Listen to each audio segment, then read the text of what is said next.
Two dudes reviewing the news, pop culture, video games, movies, and shoes. Quincy and Justin with a nerdy forecast.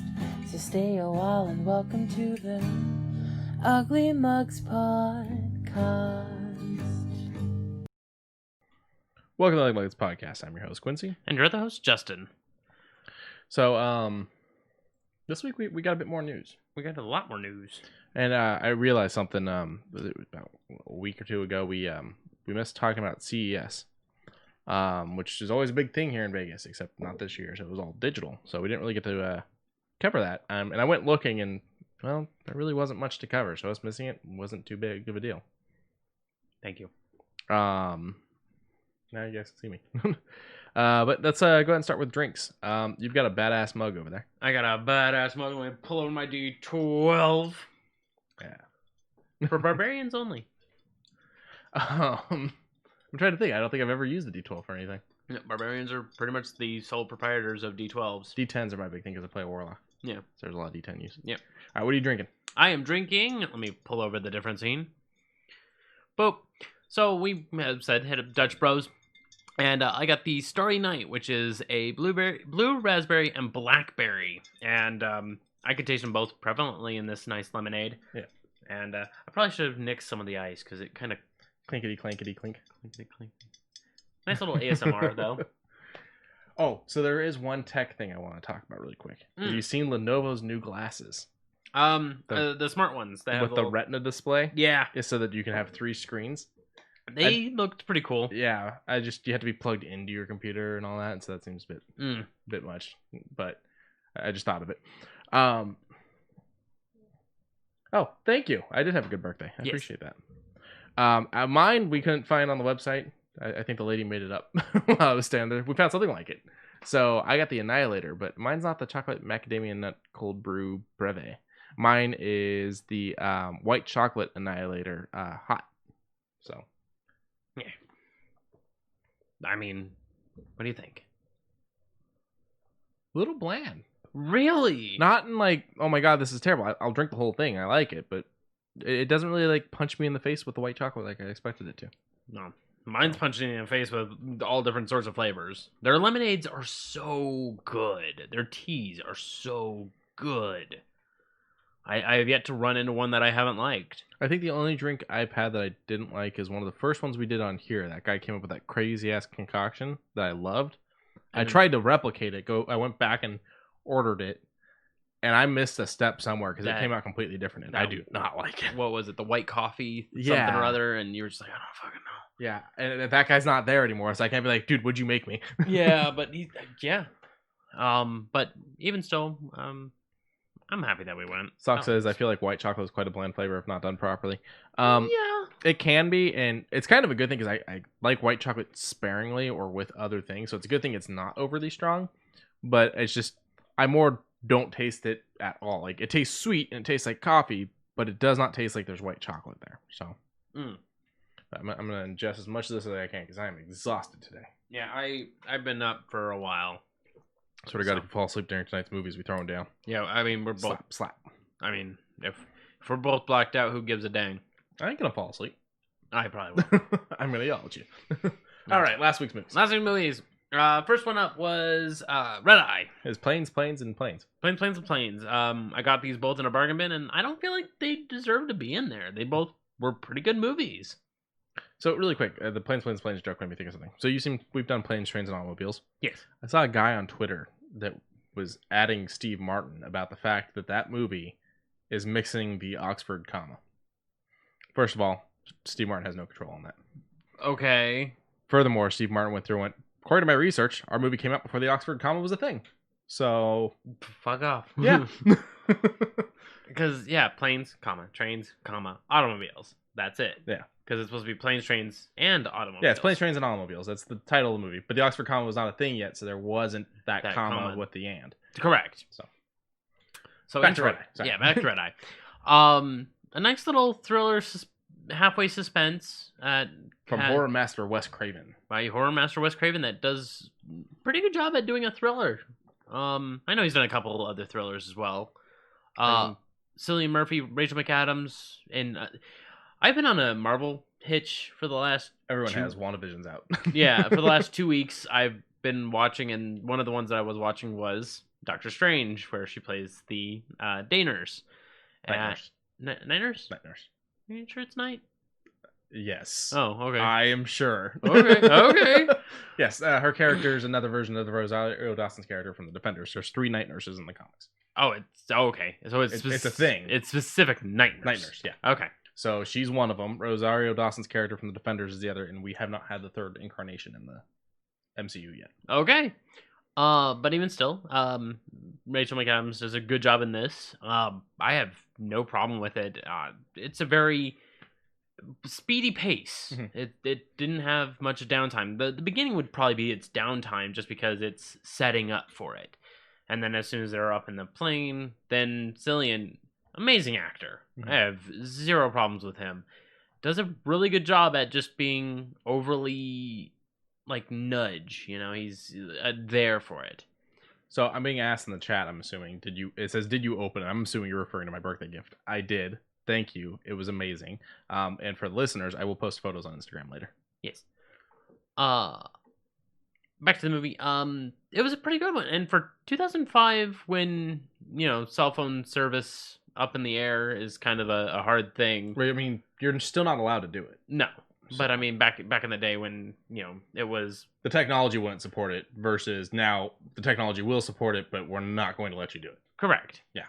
Now you have to kind of go onto their Wi-Fi in order to make a call out, which is funny. They believe the reasoning is they think it will fuck with the plane's mechanics, but there's no way to test that.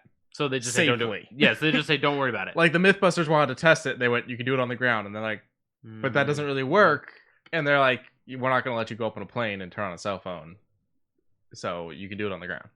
That's basically what they left it at. Yeah. The other thing Mythbusters tested was the bullet through the window, whether or not it would blow open the fucking side of the plane. And it doesn't seem like it would, but they had to pressurize it on the ground to do it because, yet again, we're not going to let you possibly crash a plane with people inside of it. Right. Furthermore, crash a plane because the people on the ground. So, now you mentioned her being in Marvel. He's in DC as Scarecrow in all 3 Dark Knight movies. Jeez. Is there anything you could see him doing for Marvel? I mean, obviously, it'd have to be something we don't already have. Of course. I mean, I believe it or not, I can actually see him being... Oh, God, what is his name? In the Punisher comic. God. Barracuda? No, Barracuda's black. I actually don't know what Barracuda looks like. I just heard the name thrown around, so that was a mistake on my part. Yeah, no. Not trying to whitewash, my bad. Yeah, no. Plus, in the face of evil, Barracuda will smile from ear to ear and go, "That's some good shit." I mean, this is. But to be fair, this guy did play the guy that invokes fear. So. Fuck! What is his name? Mamanucci's son, the one that pisses on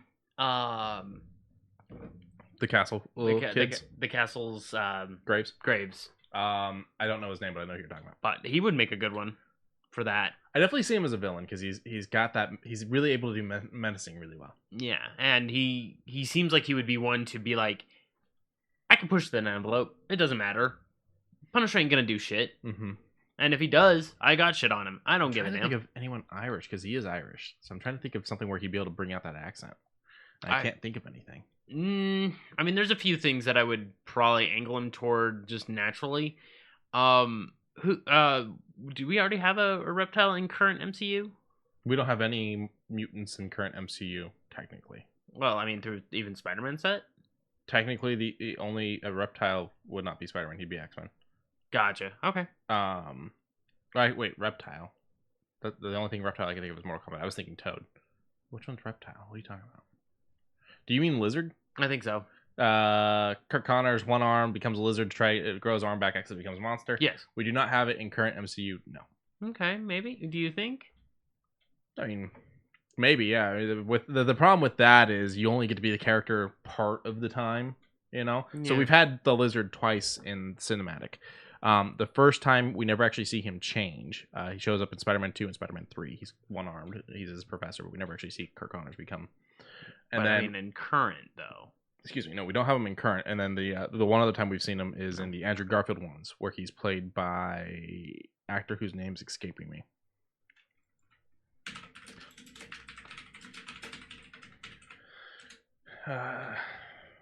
There you go. Ifans? I don't know how you say that name. I don't either. Reese Reese Ifans. And then, yeah, Dylan Baker was the other one. The other ones are voice actors, I do believe.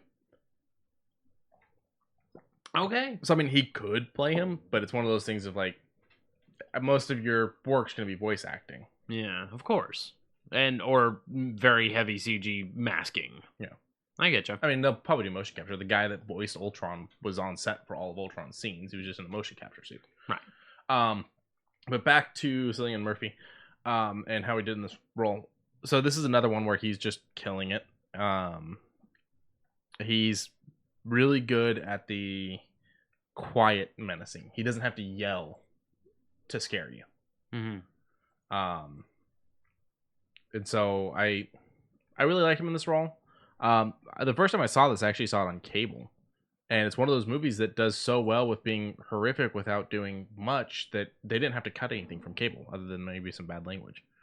You know, the pen scene is still in cable because it's censored. It's bad. It's like it's a bad. It's like a rough visual in the sense of like, oh fuck, you know. But it's like No the blood. way they do it. It's very little blood. It works very well. Yeah. So, I do have to say I don't like his hairstyle. Go up right there. That is terrible. This? No, next one over. Oh. That is terrible. Yeah, when I was like, this makes him kind of look like a rough. Oh god. Yeah, that I don't like. I like him I've watched with a mustache. The mustache isn't bad. I watched a little bit of Peaky Blinders. He's pretty good in that. I just haven't finished it. He is a rough and tumble type of individual, and I would like to see him do more rough and tumble things. Mm-hmm. Especially with Peaky Blinders. I should watch that. He should be a Bond villain at one point. I would like that. He'd make a good Bond villain. I think so too. A good Mission Impossible villain also.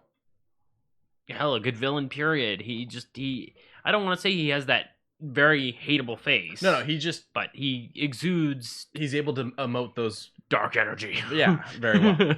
So. I mean, shit, we saw it with Scarecrow. Mm-hmm. He pretty much says, I'm doing good through my way. Whether you like it or not, this is something that will help you. He does have the handsome Squidward chin. Oh no, he's hot. Right. The chat's right about that. Let's go ahead and go back to the movie, though. I want to see the ratings. Oh, of course. They were all over the place, if I can recall. Let me press back one more time. 6.4 out of 10 on IMDb. So 9 out of 100 on Rotten Tomatoes, 3 out of 5 on Real Views, and 88% on Google users. I'm going to throw this at a stern 8 out of 10.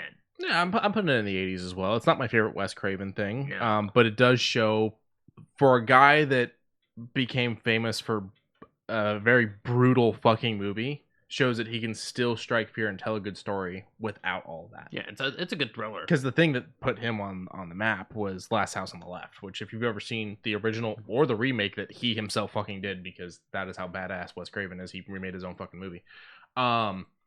If you go and watch that movie's known for like very fucking brutal moments, because it is very fucking brutal. It was bad enough that they cut for lunch after like the main first kill scene and whatnot. They cut for lunch and everyone just went and sat by themselves. No one talked, no one ate. Everyone just kind of strong. Yeah. Ooh. It's a rape murder scene. Oh. And it is fucking brutal. Without showing a lot, it's fucking brutal. The whole concept of the movie is like a revenge story. Not I spit on your grave, but kind of in the same vein. So. Gotcha. A little bit lower on the Rotten Tomatoes. The audience. 64 out of 100. I have a feeling we're going to see a similar thing with the next movie. Oh. I get this weird feeling, and then we're also seeing it for another movie I mentioned that we should do next time we do a play night, which is Flight Plan. Excuse me, sorry. I have a feeling that audiences do not react well to single location films most of the time. With the few exceptions. Few exceptions like Reservoir Dogs. Yes. but I feel like audiences don't react well to the single thing. Critics do, because it shows how much you can do with one location, and it's a mind-blowing thing. But I don't think the audience really reacts well to it. No, how'd this do Financially? Yeah. You'd be better off if you went and checked IMDb. Oh, yeah, you're right. I thought it was on that. For some ungodly reason, I thought it was on IMDb. Well, they'll give you box office stuff on Rotten, but they don't give you like budgets and stuff like that. Gotcha. But normally it's the last box office, so if it's been re-released, it kind of... Gotcha. All right, so the budget was 26, and they made 57, so not a pure success. Oh, no, cumulative. Yeah.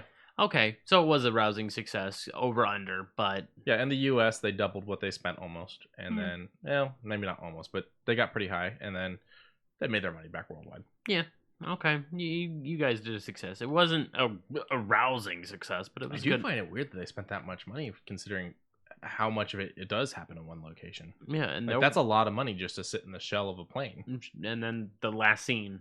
Yeah, I mean, you had the airport, plane, hotel, last scene. house. Yeah. So I guess there's a couple sets, but I mean, the vast majority of the movie takes place in one spot with two people sitting in seats. Yes. So I enjoy it. I put it in the 80s. It's definitely one of those ones that's up there for me for Wes. I mean, my favorite movie from him is Scream, of course. But I mean, this is the guy that brought us Scream, Last House on the Left, the fucking creator of Freddy Krueger.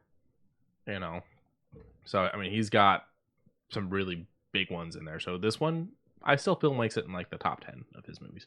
Yeah. Yeah. If we had a, hold on, can we get a list A Wes Craven movie. of Wes Craven movies? Yeah, just find Wes for the. Boop. There you go. I miss this man. He was so great, and He he looks is like great. everybody's grandpa. I'm sure, even in his grave, he's still writing something. He's still Probably. putting something together.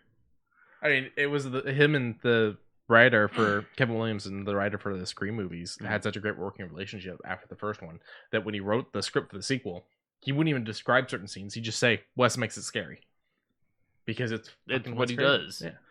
So, Last House on the Left, Hills Have That's Eyes. Oh yeah, the original Hills Have Eyes. Hills Have Eyes Part 2, Elm Street, Scary Ending, Happy Ending, and Freddy Ending. Yeah, there's a bunch of different endings for that movie. Some of the Twilight Zone episodes. I never knew that. It's the 80s remake.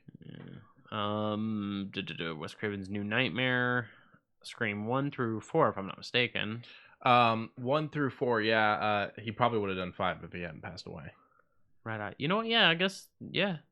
I don't mean to kind of sell him short, but from all that he has done, People Under the Stairs you haven't seen most likely, but it is one of those ones that blew up big for him. People love that movie. Really? Mm-hmm. Okay. But yeah, this would probably be in the top 10 for that too. Yeah. It's just very strange. I thought he did a little bit more than that. I think it kind of comes down to the terms of pretty much horror was what he did, and studios kind of go like horror. Yeah. When he worked with New Line, that was one thing where it's like New Line, that's what they did other than Lord of the Rings. New Line pretty much prominently did horror, but there was a couple times there where he wanted to get out of horror. And so he didn't do the majority of the sequels to Freddy Krueger until he came back for New Nightmare, because he was just like, I want to stop horror. I'm doing nothing but horror, and that's not what I'm really trying to do. And then he turned around and do horror again. He's just kind of like, I guess it's just what I do. He eventually was like, I do horror, but everyone says he's a great guy.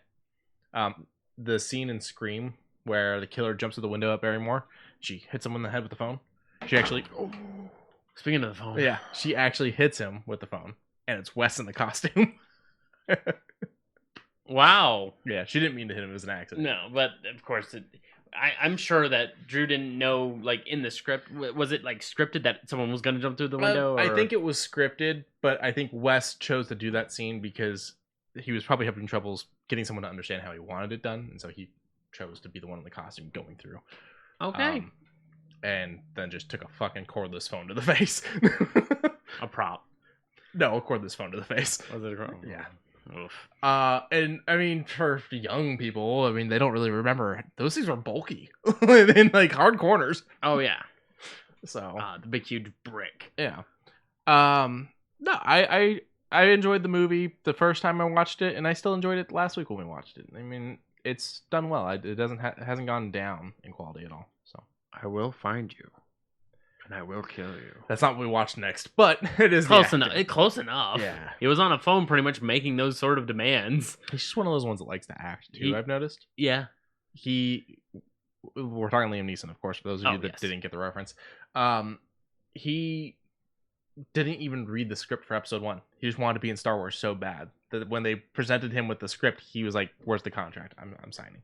He just wanted to be in fucking Star Wars so bad. All right. I wonder if he would have done it still knowing he gets fucking KO'd. Like, I'm sure he did. Probably.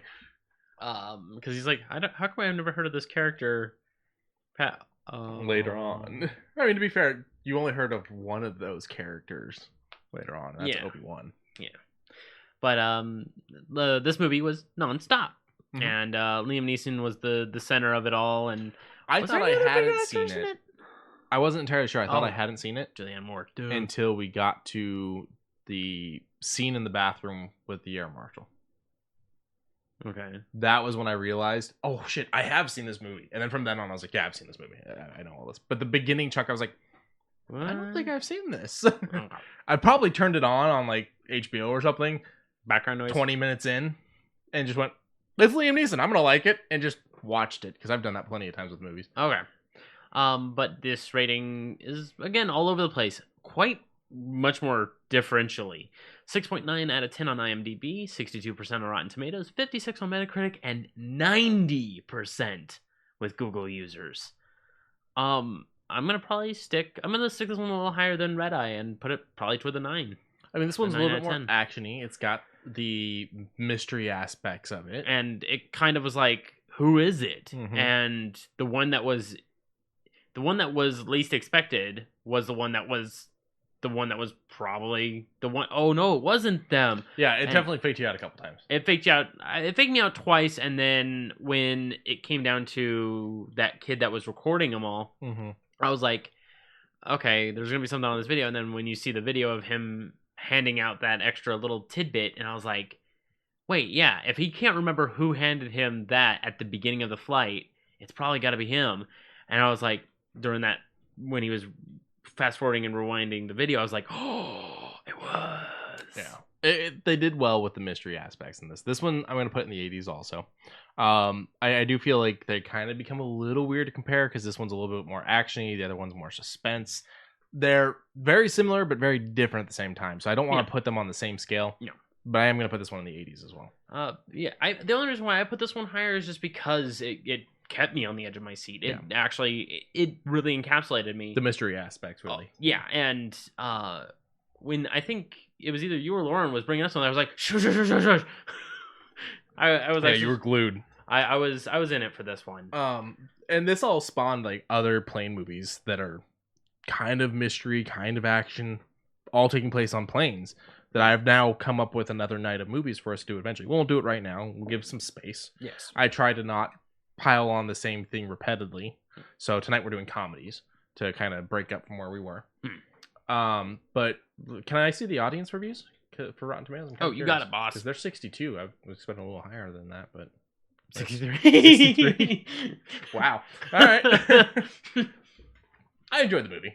I'd watch it again. I'm not mad that, we've got the DVD now. Right. I mean, as said, for $5, this is better than most drive-ins. Mm-hmm. And we got to sit in and enjoy it. And once I get a screen, eat some good food. We can act like we're at the drive-in. Right. I have a projector. Yeah, I was just about to mention that you got a nice at-home projector, and we saw it on your wall with a few paintings on it, and it shined through it. But yeah, with a nice screen, a good sound bar, a good couple speakers on the sides, I guarantee you that would be an amazing setup. It'll be fun. Oh yeah. But the movie was great. Mm-hmm. I don't get this. I mean, they're fresh.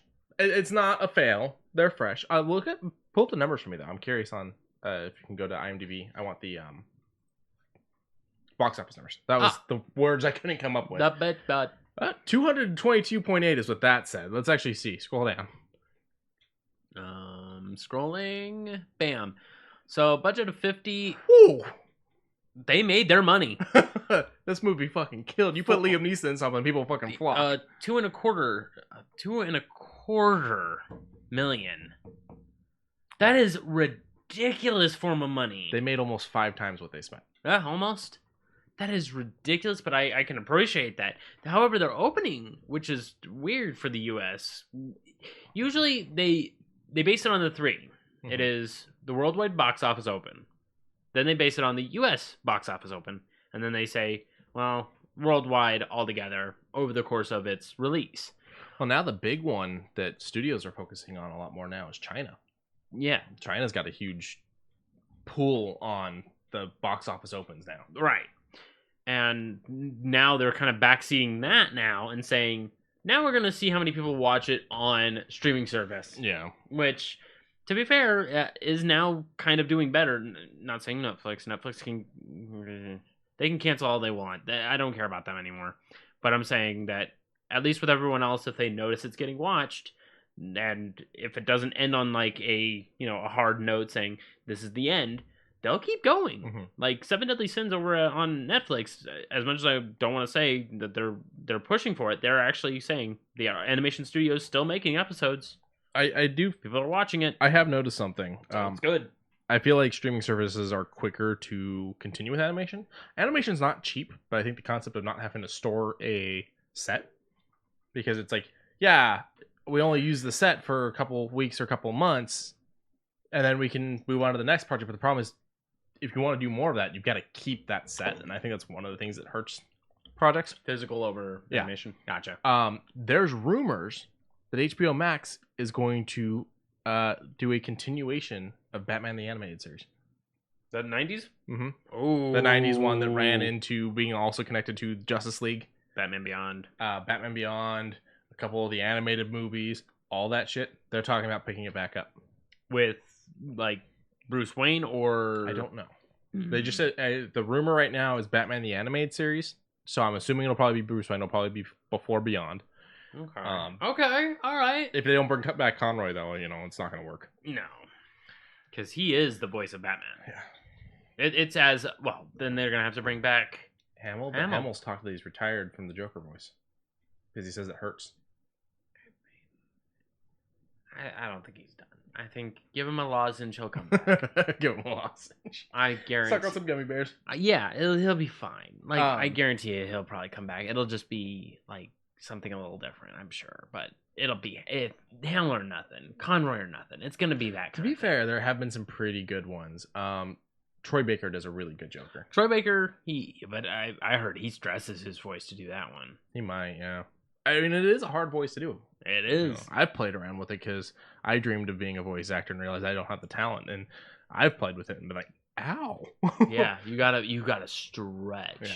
Like I could do grizzled dwarf, I could do female dwarf, I could do big man, I could do mountain man, I could do a little bit of light Irish. That's it.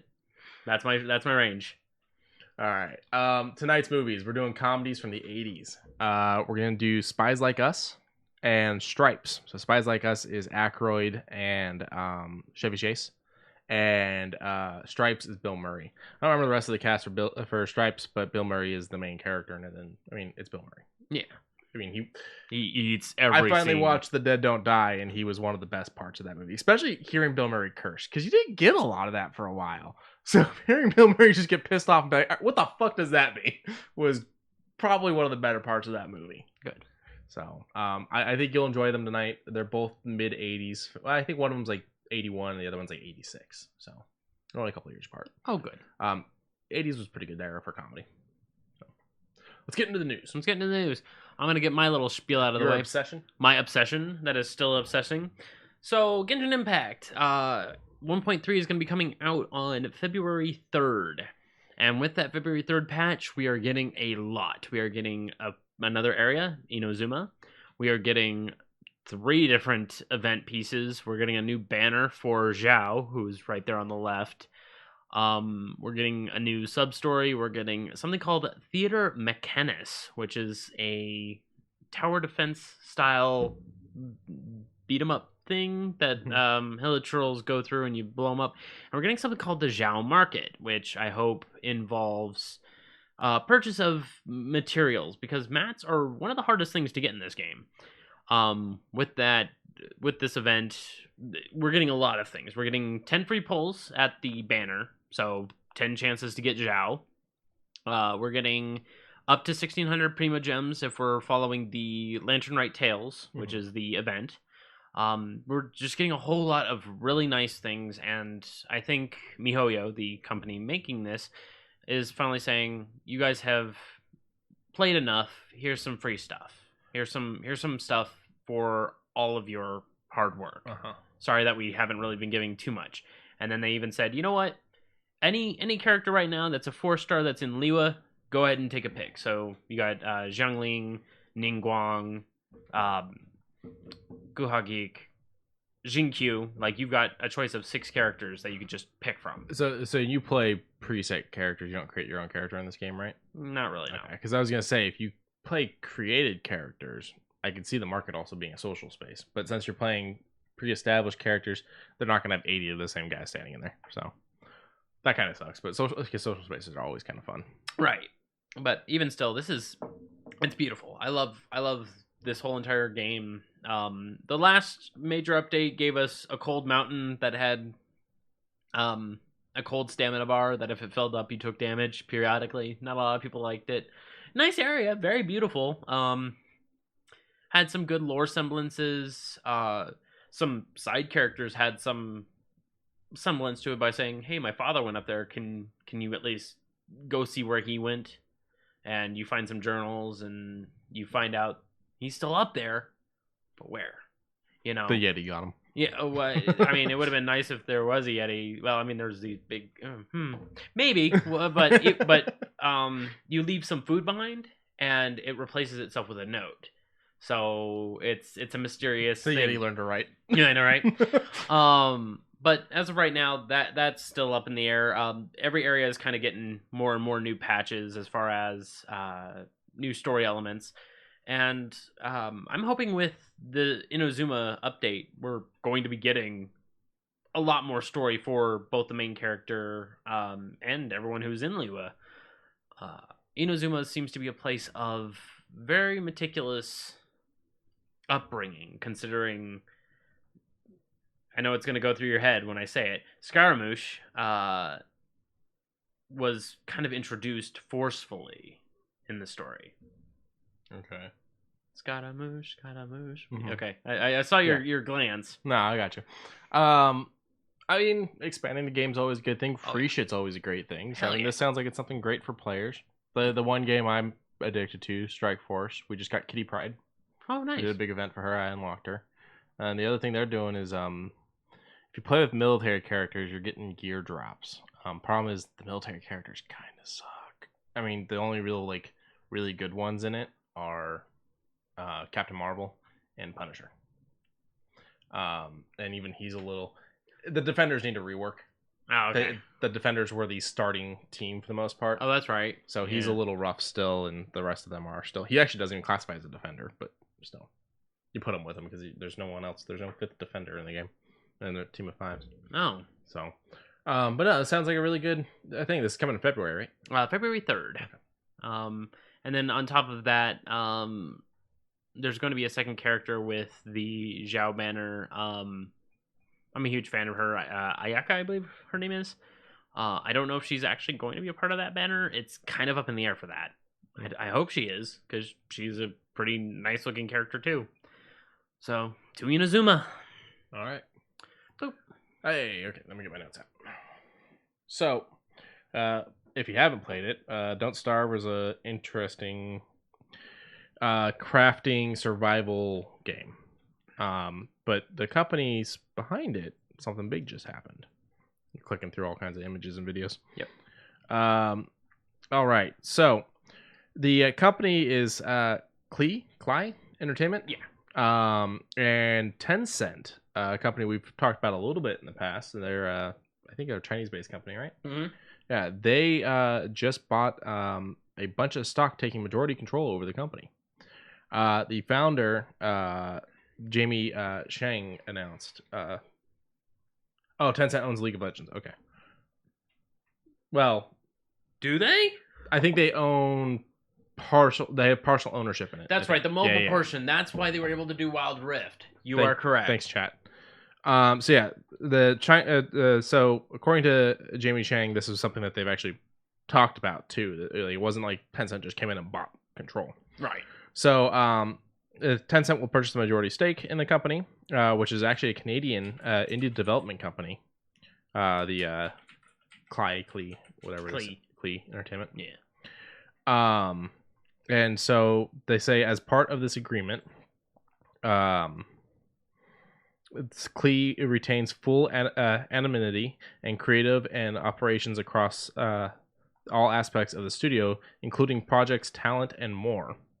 They say that it's a changing industry and that this is going to help them, take steps forward. Tencent's already considered a big deal because of what they did do with League. So they've looked at a couple different companies, and all together, this was the decision. This would be the best matchup between the two. Mm-hmm. From my understanding, they've also worked together in the past. And they say, and over the years, we've worked with large numbers of publishers and distributors.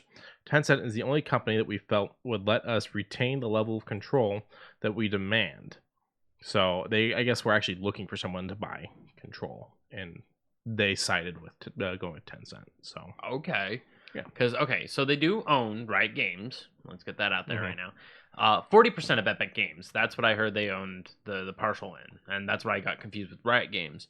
They own a little bit of Bluehole, which is PUBG. 5% stakes in Activision, which needs no introduction on what they own. Glue Mobile, which is 14.5% of. I have no clue what Glue Mobile does, but I'm sure they have other things. And they also have New Zealand's Grinding Gear game, which is Path of Exile. Mm-hmm. Let's see what Glue Mobile does. A bunch of nonsense. Mobile games. So the big thing that's coming out of this deal is that they're saying that China will actually get better support for Don't Starve now because of their involvement. So it's good for consumers, it seems. Yeah. Okay. I enjoy the game. I haven't played much of Don't Starve together, but I've played the regular one on my own. Yeah, I played enough to get me to a point where I was comfortable. Then everything caught fire, and then I said, I'm done. You gotta build a lightning rod so the lightning doesn't catch you on fire. I think it was me that caught it on fire, to be fair. Well, that's your fault. Yep. And I just kind of... But, almost spoiled that. Haha. But, I mean, it's similar to this. Similar to this picture that I'm looking at where... Were you playing the fire starter? Because she'll just randomly ignite shit. I plead the fifth. You're playing the fire starter. It's all your fault. It's fine. I like the werebeaver guy.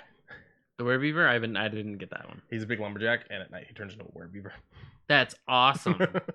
But no, I didn't play that. I played as Maxwell. Maxwell, the main character. Yeah, the main character, and I didn't get too far with that one. I just kept dying because I kept running into those pig beasts. I got to the point of like the dimension door thing. That there's a door that you then enter a new map, and then the idea is to progress to the next door, and so on and so forth. That's kind of like the general concept of the game. Oh, so I got to the door, and I think I got to the second map, and then I died. And when you die in that, it just kicks you back out of the door, but you do take real damage to your character that when you come back out of the door. And so I got to the point where it's like he was almost dead, nighttime was approaching, and I had no camp built near the door, and I was just like, fuck this game. Yeah, okay. Yeah. But this isn't our only case of companies buying other companies or taking stake in other companies. Especially recently. So, the gaming industry is going through some interesting stuff. They wear hats. Mm-hmm. The pig farmers and stuff like that. I tend to camp near them because as long as you're, nice to them, they'll fight shit when it comes into the area too. Oh, nice. So you kind of end up with some backup. I don't like the spiders. Another. Right. This is the other purchase one. Yes. All right. So, we figured out it's Vicarous, right? Vicarous Visions. The people behind the Crash Bandicoot. Vicarious. Vicarious? Because they live vicariously. Gotcha. Vicarious Visions. The people behind the Tony Hawk Pro Skater 1 and 2 remaster. The Crash Bandicoot remasters. And I'm not entirely sure how much they were involved with Destiny 2, but yeah, I guess they had stuff going on with Destiny 2 as well. They have merged with Blizzard. You have phones, don't you, Fame? They've been getting better. They just had their recent patch for Overwatch and World of Warcraft. So, well, they've also announced a bunch of things like Diablo 4, Overwatch 2, Diablo Immortal. So, and here's to hoping maybe Diablo 2. So they have announced that they are merging with this company, and that they're bringing in it's more than 200 employees. They've also stated that there's a lot to come up with the upcoming BlizzCon for February 19th to 20th. So Vicarious Visions was actually originally founded in the 90s, and they focused on Game Boy and PC platforms. You know, Game Boy, a dead technology. PC, not far off. No, just the company was acquired by Activision in 2005 and wanted to develop Guitar Hero, Transformers, Crash Bandicoot, Tony Hawk Pro Skater, Skylanders, and a bunch of other shit.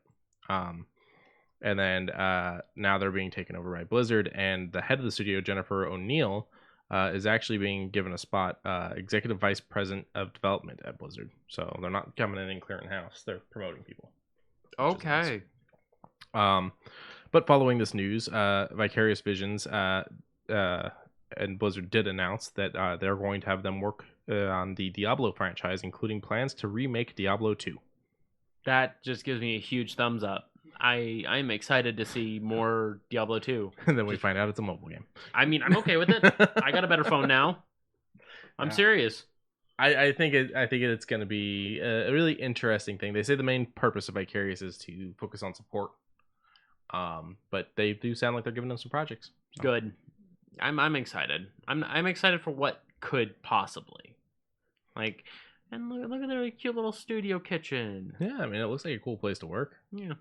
And you said 200 people? About 200 people, yeah. Y'all got jobs, don't you? So yeah, about 200 employees. Hey, Cyberpunk, why are you letting the game?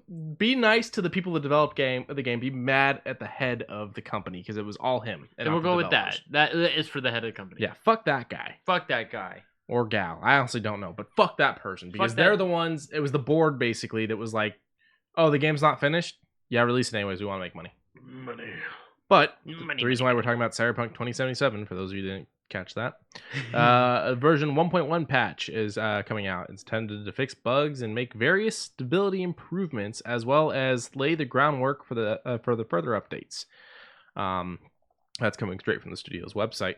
It also includes platform specific changes, such as performance optimization of crowds on the PlayStation 4 Pro and the PlayStation 5, and improvements to memory usage for character creation, mirrors, scanning, camera remote control, and menus on the Xbox consoles. The next patch, version 1.2, is expected to be a large, more significant update that is scheduled to debut in the coming weeks. CD Projekt Red also released a version of 1.04 hotfix a day after Cyberpunk 2077 came out back in December 17th. I'm all for them trying to fix it. Make it a better game. Let's get this shit going. It's supposed to be a great game. The developers should fucking riot against the board members because fuck them, they're making them look bad. Now what I find interesting about this is it lists Xbox consoles. So that's everything from the Xbox One to the Series X and whatnot, and anything in between. However, it just says PlayStation 4 Pro and PlayStation 5. So I guess if you're running a regular PlayStation 4, you're still SOL. Yeah. Which I think a lot of that has to do with that console and not necessarily the game. No, but I mean, yeah. I mean, the console is strong on its own right, so the game might be a little bit too strong for it. So trying to take a step back to run on that console might be a difficult thing. So Sock says, I hear the game is good. The business practices and bugs aren't exactly breathtaking. You're breathtaking. The big thing I've heard is that the game is broken. It was broken. It is broken. These patches are going to make it better. Yada yada. Knock on wood. Yes. However, a lot of it was a vast overreaction, as a lot of people are playing it just fine on regular Xboxes. Yeah. And then you have the people that load it up and they're getting stuttered. Like, as I said, I watched someone on Twitch and they were having a bit of a hard time loading into areas. I mean, you're also streaming from that device that you're trying to play this on as well. No, this person had a capture card. So it's not from the device itself, it's from an external. But even still, even if they were, there were some people who were doing that from an OG. I'm just saying that's an extra stress on your system. Right. But, I mean, it depends. I'm not mad about them fixing things. Correct. It's situational, we'll say. And they honored returns and all that, so it's not like they were dicks about it when it went, nah, fuck you, you bought the bad game, it's like your fault. You know, they were like, yeah, we fucked up. Let's fix some shit. I'm excited. You be excited. So Resident Evil 5, Resident Evil 5 was kind of a downpour on our emotions. But only slightly, because that's the one with Chris and Shiva. Okay. And okay. It was fine. It did well. And then 6 came out and really hit us hard. And then we hadn't heard anything for a while. Then Resident Evil 7 came out and everybody loves it. Mm-hmm. Resident Evil 8 had a tech demo gameplay you can play around in their little manner on the PlayStation 5. And boy, oh boy, does it look fucking pretty. It sets the mood immediately, putting you in a jail cell and says, go. And then you get into this mansion.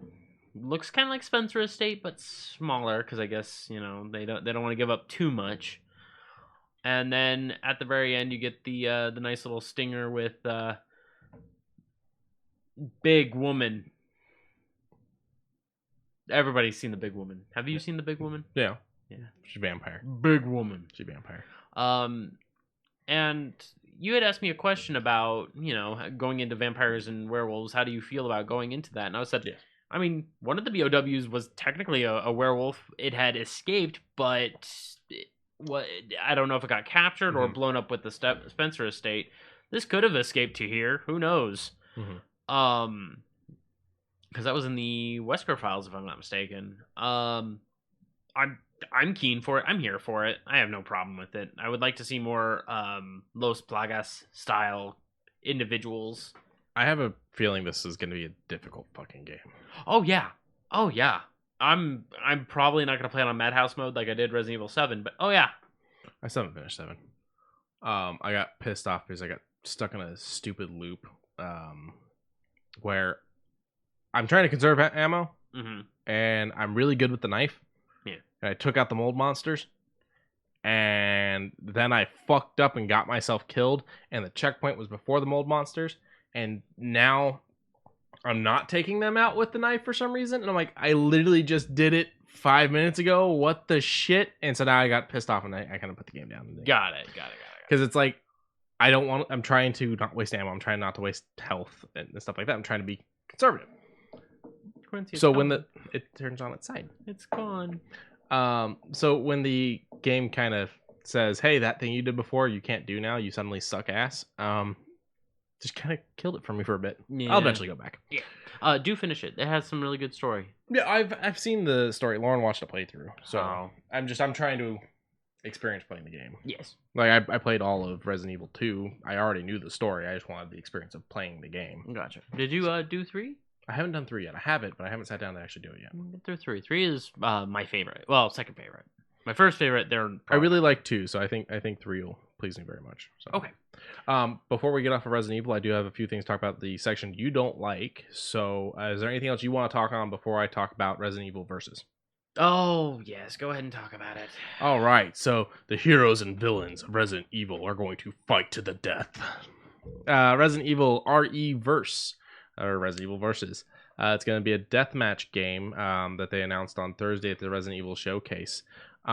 It's going to come with Resident Evil 8, or Resident Evil Village, however you want to call that, in May. It will be free to owners of the game. Players will battle each other in third person as anyone from Jill Valentine, Clara Redfield, Leon S. Kennedy.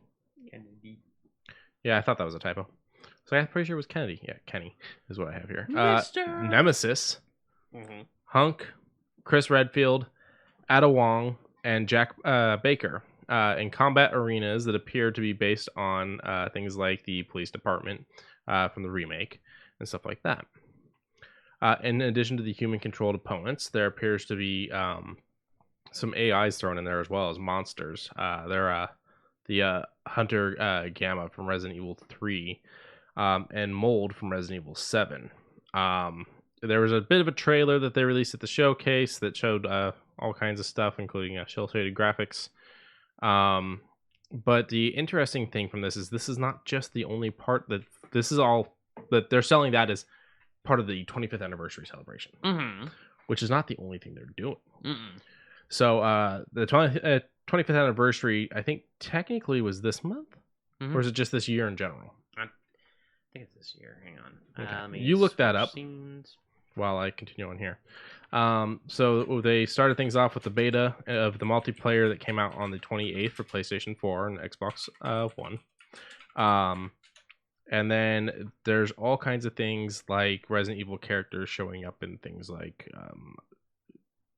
what was it? The Division. Sorry, it's not characters, it's gear. In the Division, you can wear Raccoon City Police stuff and things like that. Oh, RPD stuff. Nice. They made a bunch of deals with different companies to do things to represent them. So over here they got the cover art for Resident Evil Versus, which I like. I hate that I like it so much. Is that the Operation Raccoon City guy down there on the bottom right, though? Hunk? Okay, is that what Hunk's from? Yeah. Hunk kind of is your squad leader in Operation Raccoon City, so technically. And then it talks about the anime for Infinite Darkness, which I'm excited for. I just don't know if I'm going back for back to Netflix specifically for it, but if I do, there it is. Well, I'm sure it'll get a DVD release. But other than that, there wasn't much here. There's just coming soon websites, and it just brings up the Resident Evil Portal coming early, so it's not quite up to par for it. But something people should check out though while they're on this website is there's an application that is currently running for the beta for Resident Evil Village. Nice. Yeah. Let me take a peek. Village is set for a worldwide release of May 7th, 2021 for PlayStation 4, 5, Windows PC, Xbox One, and Xbox Series X. And there's the date. That's actually right around the corner. Nice. Only a couple months out. Register for the closed beta for Resident Evil Reverse. That's a weird stationary period, but January 14th through the 25th, it's already over, but I mean, it ends tomorrow. But I do like the statue set that they have. Oh yeah. Oh. Hello. Oh, there we go. Oh, it's a little raccoon Mr. bobblehead. But I wanted to see this. There you go, collector's edition. Can I, Chris Redfield? Can I get bigger? I can't. That's as big as I can get. That doesn't look like Chris. That's what's on the poster, though. I'm telling you, I think he's going to turn into a werewolf, and I think they're going to kill him. Interesting. He's even standing on a wolf. Yeah. So my theory, when you watch the original trailer they dropped for Village, they said his story finally comes to an end or something like that.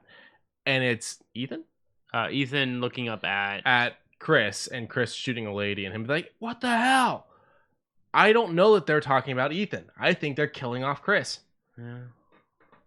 Which I don't like. I don't like it either, but... do me a favor, stop scrolling for a second. I want to see what consoles. Go back down just a little bit, right there. Oh, this is the complete, by the way. Yeah, but Series X. Okay, so it doesn't look like you can do a pre-order for Series S, the digital console, unless you probably have to do it directly on the console. Right. Because it's digital. I was just curious if maybe they would let you pre-order it on here, then they email you the code or something. Right. I wasn't sure how they were going to handle that. Yeah. But yeah, the S seems to be getting left out of all of this. So yeah, because physical, you can't. Yeah, but I mean, just because I buy a digital copy of the game doesn't mean I don't want the statue. Oh yeah. Oh yeah, you're kind of screwed if you have a digital console with a physical game disc. It doesn't work. Yeah. So ooh. That's something that we kind of need to look at in this day and age of, both console companies, PlayStation as well, have gone to having digital versions of consoles. Do you no longer have the option to buy collector stuff unless you fucking buy third party from, someone selling it on eBay for insane amounts? Right. Or go into GameStop and tell them, look, I don't want the game, I just want the statue. the statue. I do like the steelbook though. Yeah, that's very nice. I'm liking all of the motifs. How much is this? This was let's just details here maybe. That's what I clicked, and it just kind of led me to this. Oh, okay. The Tragedy of Ethan Winters. Huh. I don't know. I feel like it's gonna be Chris. We'll find out in a few months. We'll talk about it. We'll leave it for a little bit after the game came out so we don't spoil anything. Yeah. Try clicking on one of the platforms like you were trying before. I mean, I'll do this. I'll see what's on the PlayStation Store. It'll probably be 60 for. That's 60 for the game. Yeah, 60 for the game. Go back to the collector's edition and select one of the platforms. Okay. Scroll down a bit. It says notice there. No, I'm not seeing any way to buy this damn thing on here. Yeah. Let's just go straight to the source. Clickety clackety clickety clack.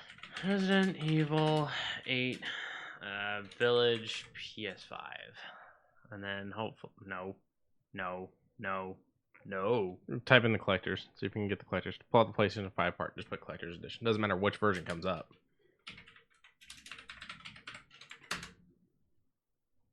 Oh. Okay, yeah, I have no idea how to buy this then. So unless it's just not available yet for pre-order. I mean, it's only 4 months out. Not even a full 4 months. It's like 3 months out at this point. I mean, then Oh my god. that's great. But I mean, if you can't pre-order it anywhere, that it's probably just not available yet. I feel like they're waiting too long. Especially considering they're not gonna make them until they know how many they need to make. Unless they stockpile. Yeah, but then you run the risk of not having enough or having too many. No, I mean, it's probably not enough because Probably it's probably going to be numbered. They're probably going to have Limited edition. Yeah, 10,000 units. 10,000. That's it. So Okay. first come, first come, first serve. Yeah, I guess. Alrighty. But it's good to know that that's going to be a part of it. I mean, the statue looks fine. I'm personally not a big fan of Chris. I have never been a big fan of Chris. So them possibly killing him off doesn't bother you? Neutral, chaotic neutral. Like I don't. What if they kill Leon? Leon? Yeah, if they were to kill Leon, like say Resident Evil 9 focuses on Leon and they just cap that motherfucker. Let me see the animated series, The Infinite Darkness. Let me see what that does, and then I'll make my judgment. Because this is supposedly after Resident Evil 6 ends. During the events of Resident Evil 7 is when Infinite Darkness is going on the other side of the Earth. Okay. So, or on the other side of the United States. All right, so new we'll one. see. What if they finally make Jill a Jill sandwich? Good.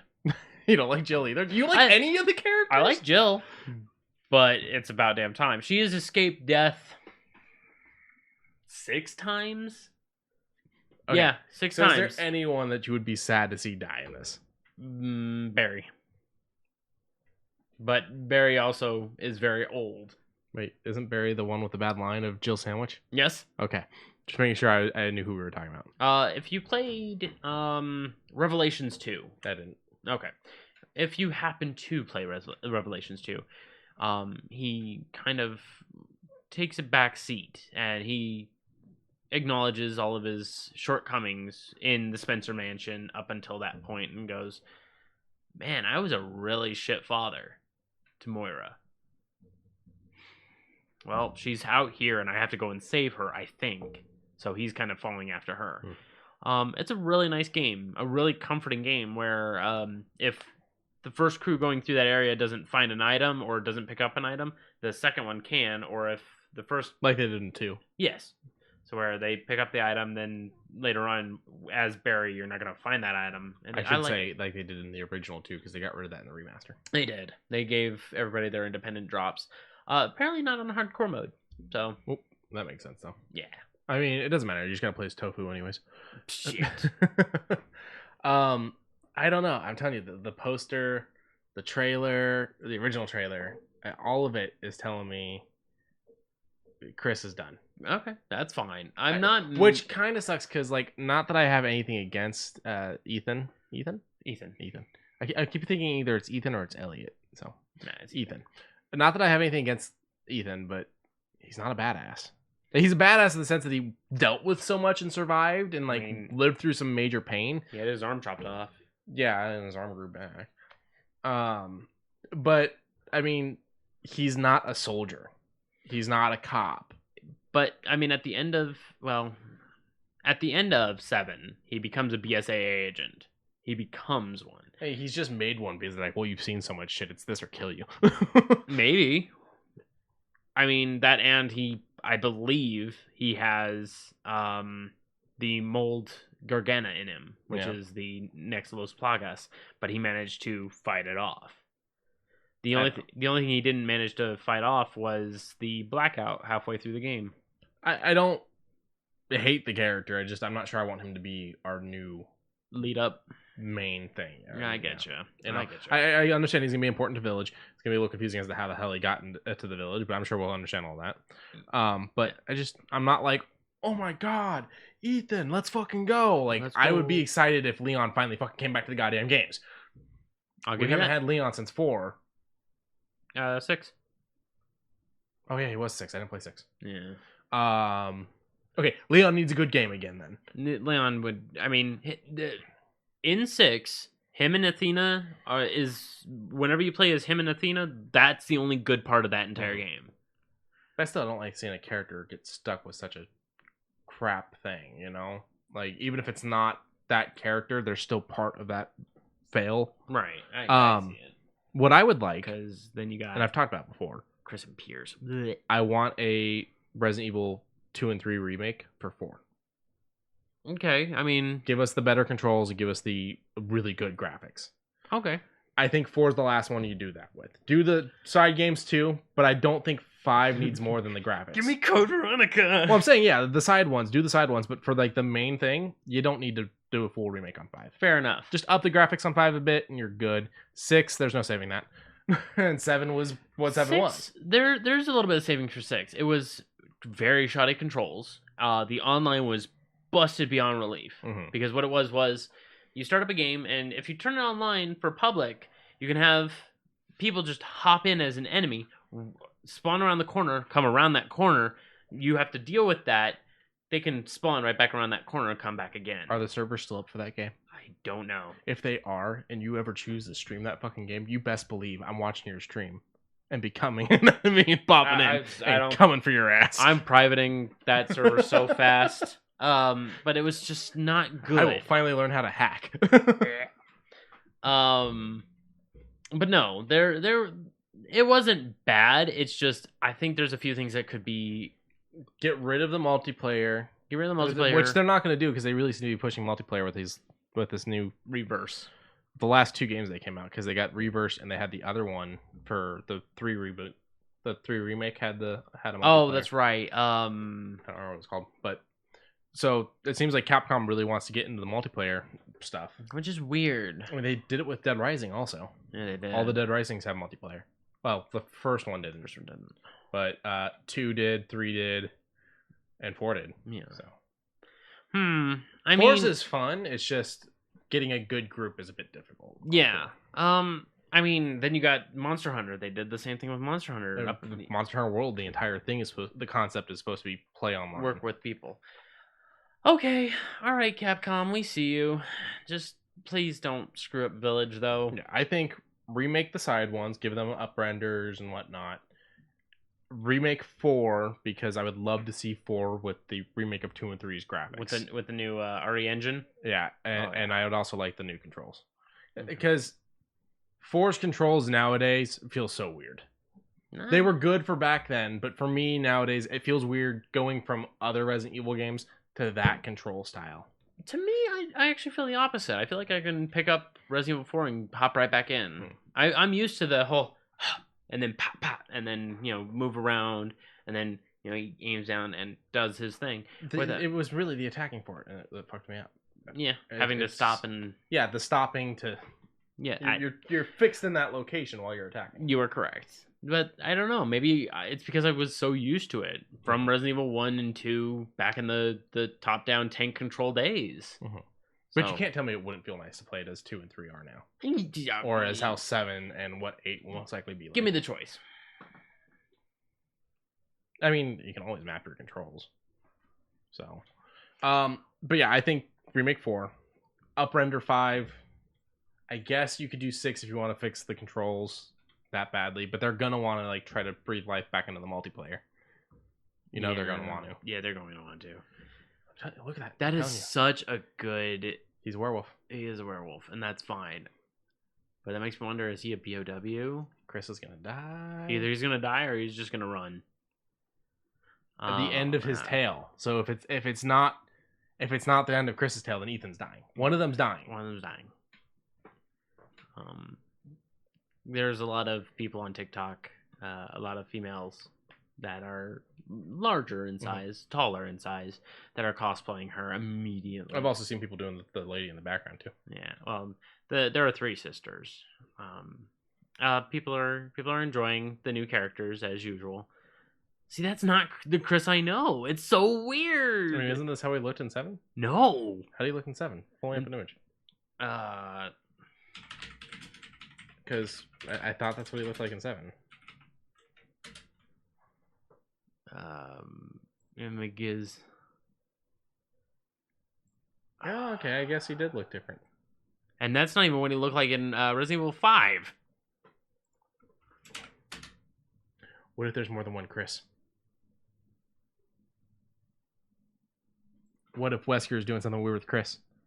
I mean, or not necessarily Wesker, but that would make sense with Lost in Nightmares. I was gonna say Wesker, likes his clones. So, I mean, what if we've all been sleeping on the fact that there's more than one Chris this entire time? Hang on. Lost in Nightmares. Because does he look different in that? He looks somewhat different in that. Yeah, but I feel like he's closer to 5 in that. Yeah. Although he looks a little bit like Leon there. Yeah, but this is Lost in Nightmares. Boop. I don't know. I don't. This is what he looks like for the new one, or no? This is Lost in Nightmares still. This is the cover photo for it. Chris shows up in 3, right? Yeah. What does he look like in the 3 remake? And Sock says she doesn't think she's ever played these. She's only ever watched people play them. For a brief minute, I think in a photo. I think it's a photo. I don't know what that is. Nope, that's 5. That's 6. Wait, what's this? Does he really show up in it? I don't know. I haven't played it yet.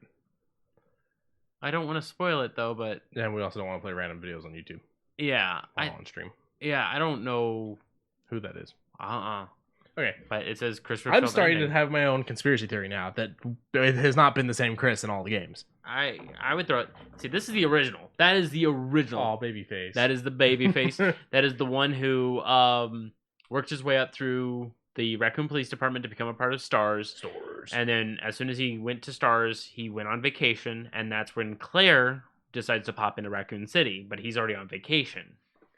That's why Claire comes in the back and goes, "Where's my brother? Where's my brother? Where's my brother? Where's my brother?" That's her whole story arc. Yeah, pretty much. What's this one from? Is that from 5? This one? No, the one next this one. Yeah, this one's 5. Because that's the Chris I remember. Yeah, this is 5.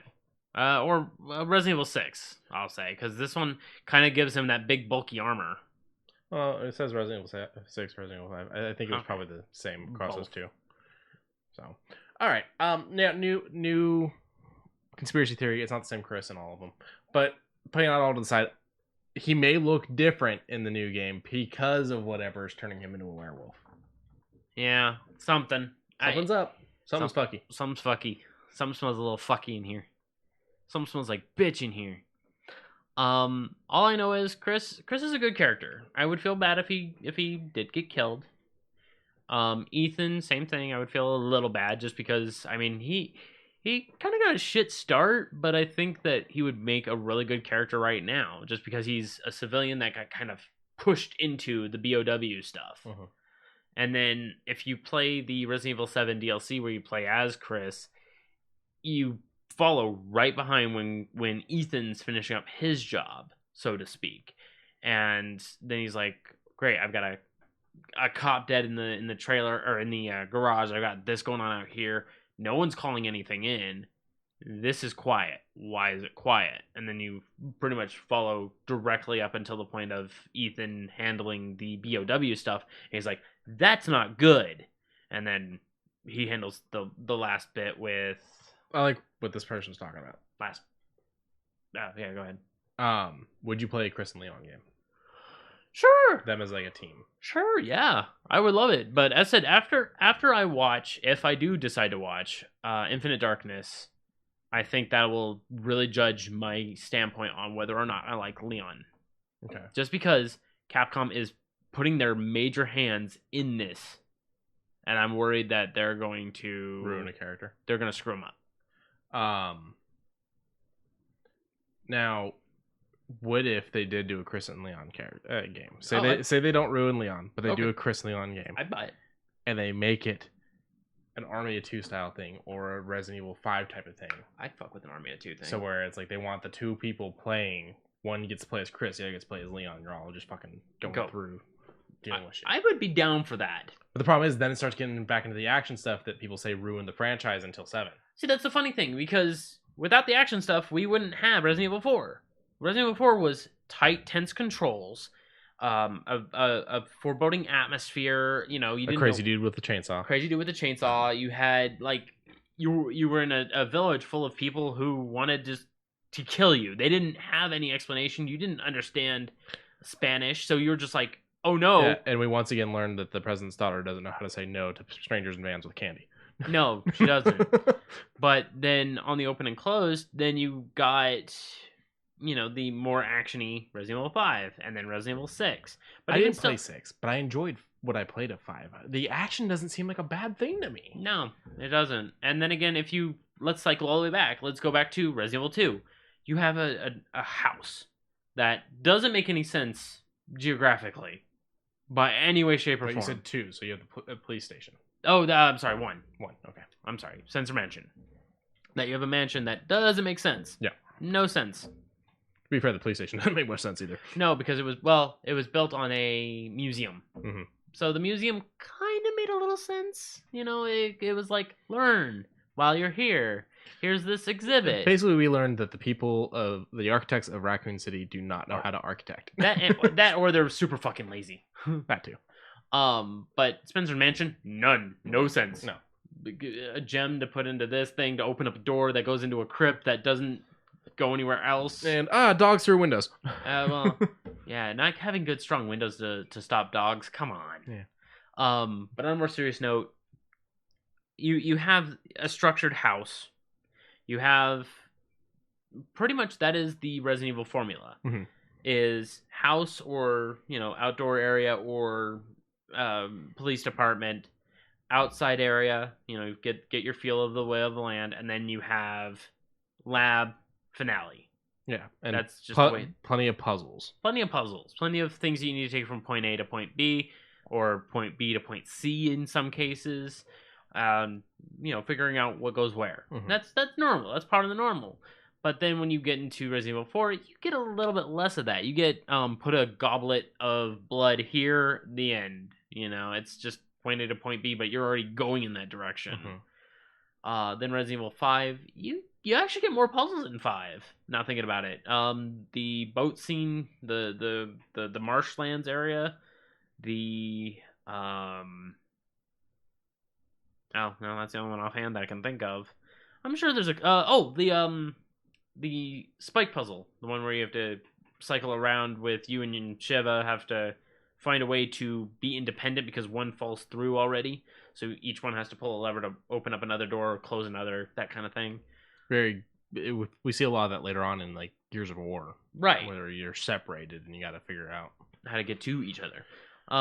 Aside from that, a few others I'm sure, like keycard wise. Your first boss, the one that you gotta put in the incinerator. Mm-hmm. Yeah, that I would consider. I think the thing people don't give enough love to Resident Evil 5 for is the fact that one character is right-handed and the other character is left-handed, and that is because this game was developed with the concept of split screen. So when you're holding the guns, it changes depending on what character, because of what screen they're gonna be, so that it allows you a better camera angle for split screen. Did you not realize this? I'm just trying to. Oh no! I might help if I put Resident Evil on. Wrong Shiva. Yeah. Too many Shivas in the world. Mecha Shiva. Oh, Sheva. Or Sheva. Okay. Sheva's left-handed. Mm-hmm. Pull up some images of like the split screen. You'll see like it was all the concept of like the shoulder aiming for the split screens.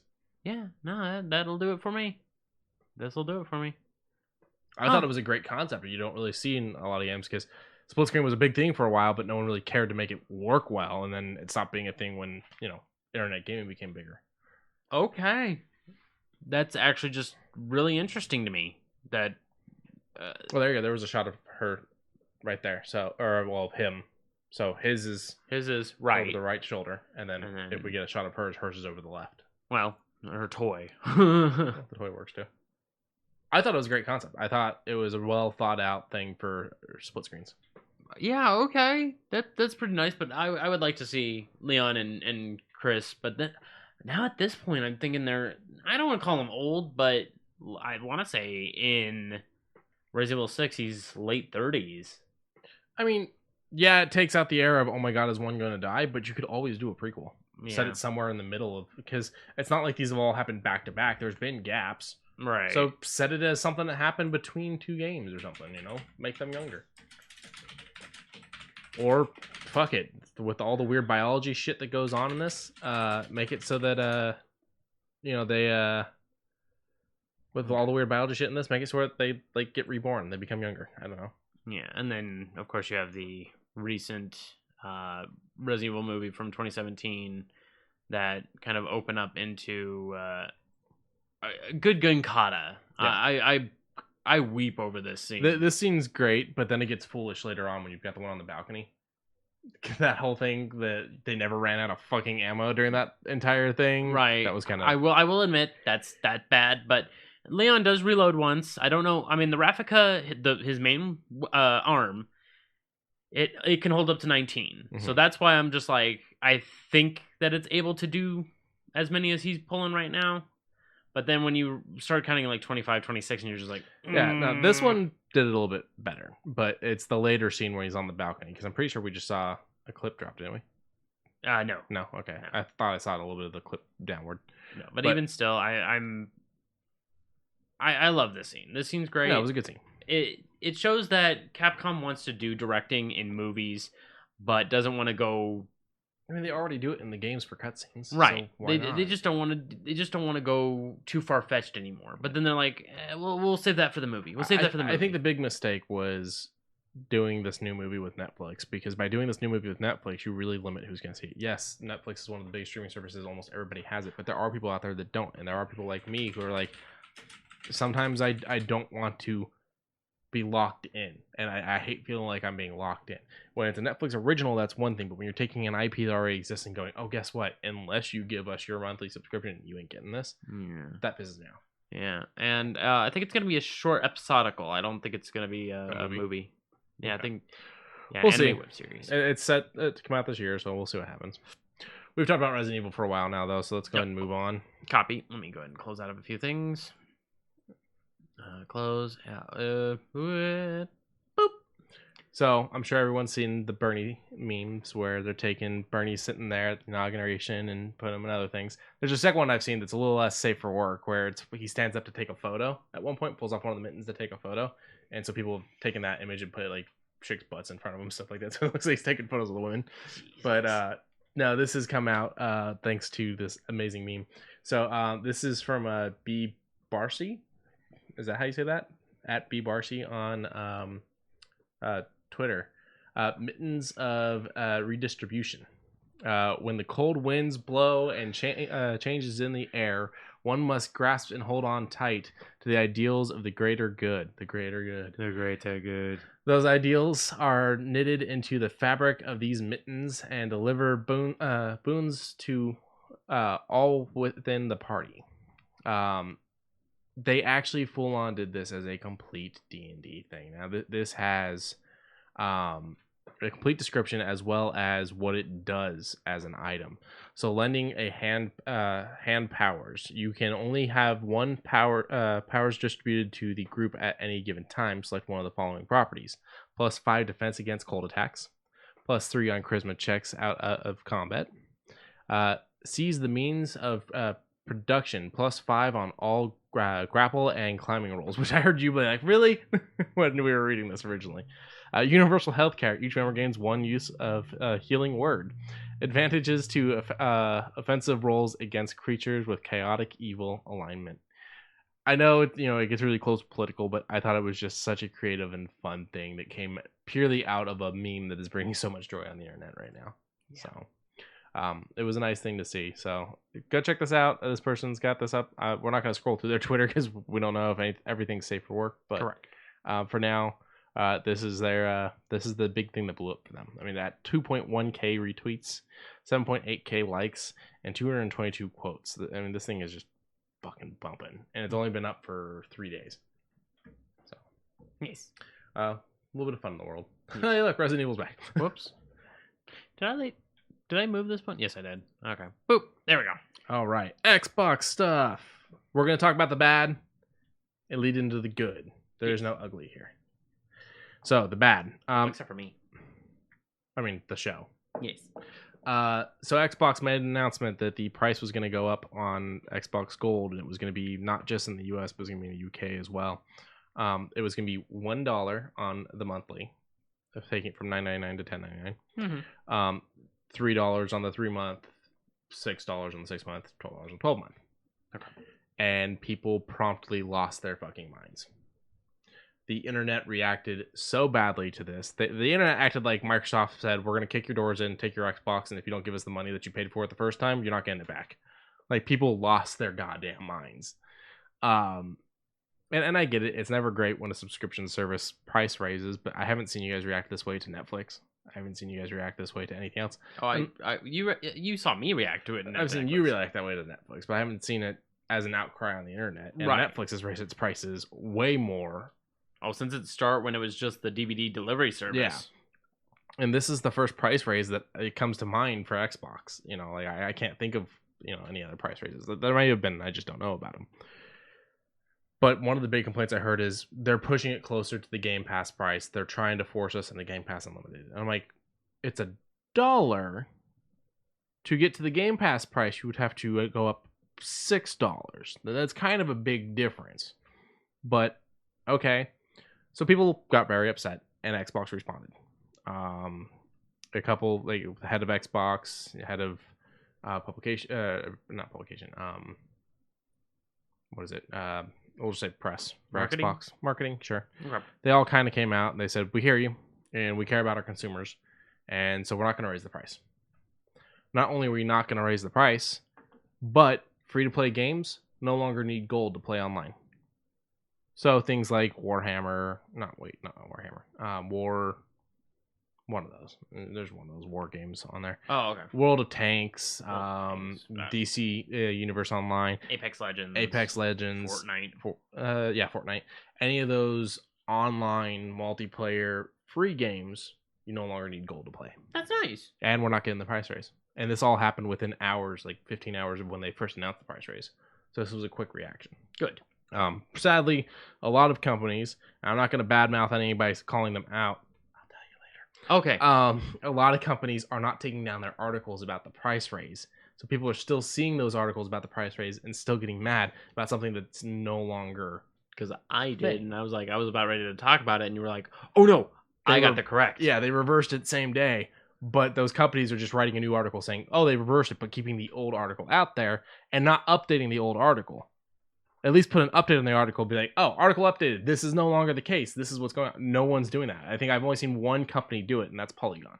Oh, Polygon came out and was like, Polygon's always good. "There's been a change," So, props to Polygon. Polygon. So that's the bad, but it's also the good.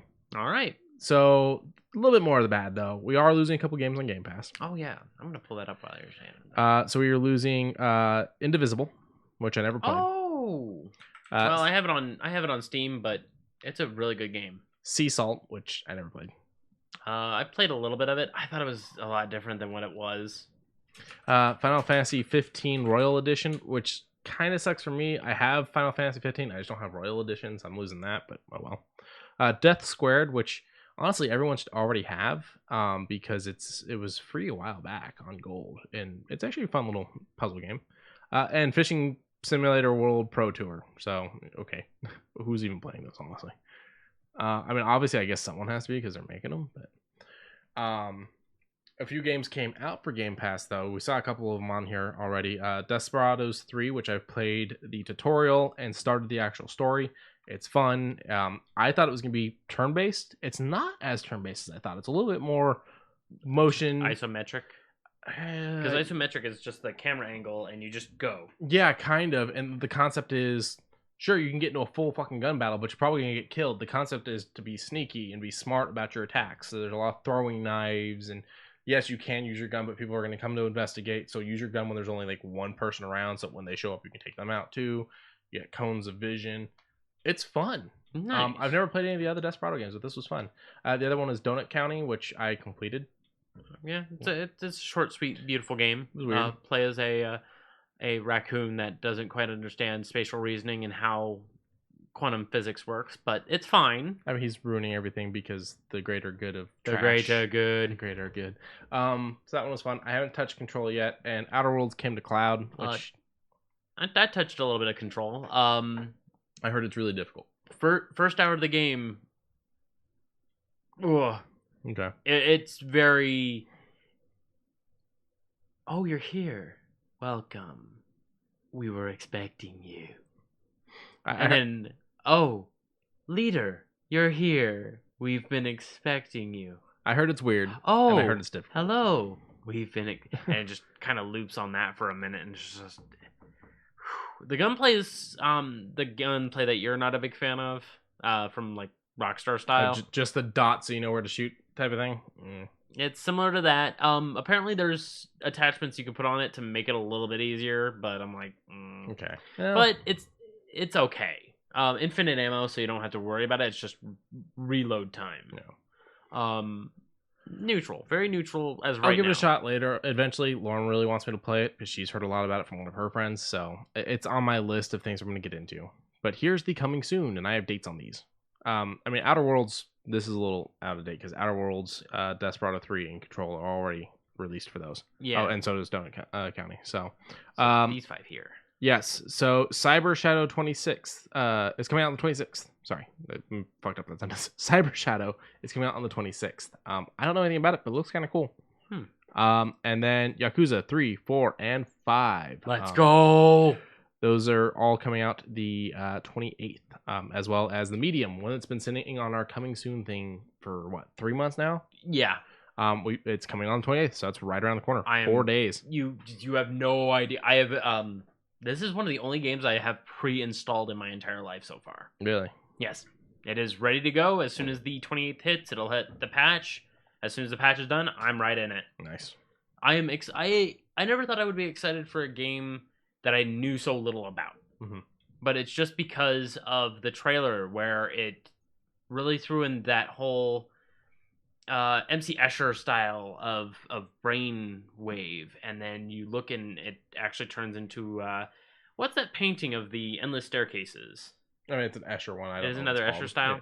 Yeah. Okay. It's an MC Escher. I just don't know what it's called. Okay, but even still, you run into another one of those. Everything is stairs. Your stairs. Your face is stairs. But you run into things like that, and it really appeals to me. And then when at the very end you see that it's just a woman trying to figure something out, and I'm like, I want that. I'm probably gonna give it a shot. And I'll be able to give it a shot on my my new Xbox Series X. Oh, That I will have in about 2 days. 2 weeks. 2 weeks. Oh, that's right. You said that. I'm sorry. I thought you said Yeah. Tuesday. No. About 2 weeks. Now, really quick, back to Donut County. I 100%ed it, and I completed it all within less than a day. It technically was 2 days, but time-wise, it was less than a day. The only reason it was 2 days was because I had to go to bed. I have a job, But that led me to finishing another game. I finally went back and finished all the collectibles on Fallen Order. Oh, nice. So Fallen Order is 100%ed, uninstalled from my console because it is done. But this brings up a gripe I have. Fallen Order got an update for Xbox Series X and PlayStation 5 to up the graphics a little bit and up its performance a little bit on the consoles that can handle it. Okay. That update also downloaded on my Xbox One. So it was just an update. It was a tiny update that's supposed to up everything on the next gen consoles. Right. Why is it downloading on last gen consoles if it can't apply the update? Like, it might be quality of life bug fixes, I guess, but I mean that according to the specifications on the update, it was the update to up the graphics and play on the next gen consoles. So why is it downloading on my current gen? Yeah. It's time and space. Not a lot of time, not a lot of space. It was very small. We're talking gigabytes. It was very small. Or not even gigabytes. Megabytes. It was a very small update, but why was it a thing? It's like, that's weird. So, but while we're on Xbox, we did not talk about January's free games. Oh, yeah, we talked about it. Just real quick. 3, 4, and 5 remastered. 3, 4, and 5. I want to say 5 is my favorite overall. I still haven't finished 0. Okay. Finish 0. 0's really good ending. Mm-hmm. Really sets up the preface, and I'm glad that they made 0.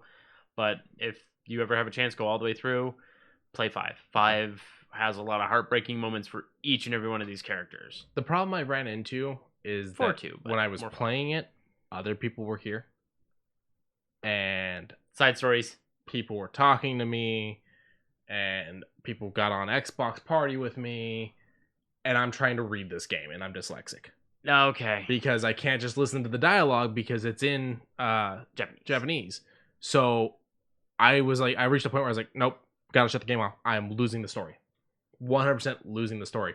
So I'm half tempted to see if someone's done an English translation on YouTube that you can just queue up. And just like listen to that just so that I don't miss it. Not because I don't like the voice acting or anything, because the voice acting is great. They put a lot of emotion into it. It's just I'm having trouble keeping up with it, So I had mentioned that I climbed into this one here. Which one was this? Oh god. Into the Sea. Okay. The Eldritch Horror one that caught my attention. Yeah. Don't like it. I like it. It's just I would assume over halfway through the game, I just lost interest because it had a puzzle that was musically inclined, and I'm not too musically inclined. It's just like Myst. Myst has one music-driven puzzle, and it almost driven me out. 27 years ago. Just go ahead and get yourself a walkthrough. Yeah, I think I might have to do that, but it's just I don't want to. It sucks that you have to. Yeah, it sucks that I have to. Oh, shit. But I'm sure I'll be fine. Yeah. Everything will be fine. Before we leave Xbox, though, yes. we didn't talk about January's free games. Sorry. We kind of dropped the ball on that one, New Year and whatnot. We were like, there's no news. There was news. We fucking forgot the free games. But I got February's games for you guys. You're being offered help on the music. Okay. I'll probably pop it on then. So, February 1st through the 28th, Gears 5. So, if you don't have Game Pass and haven't had the game, you're getting the game. Because that's how we had it. It was through Game Pass. But for everyone that just has regular gold, you're getting Gears 5. I like Gears. You're 5. also getting Resident Evil.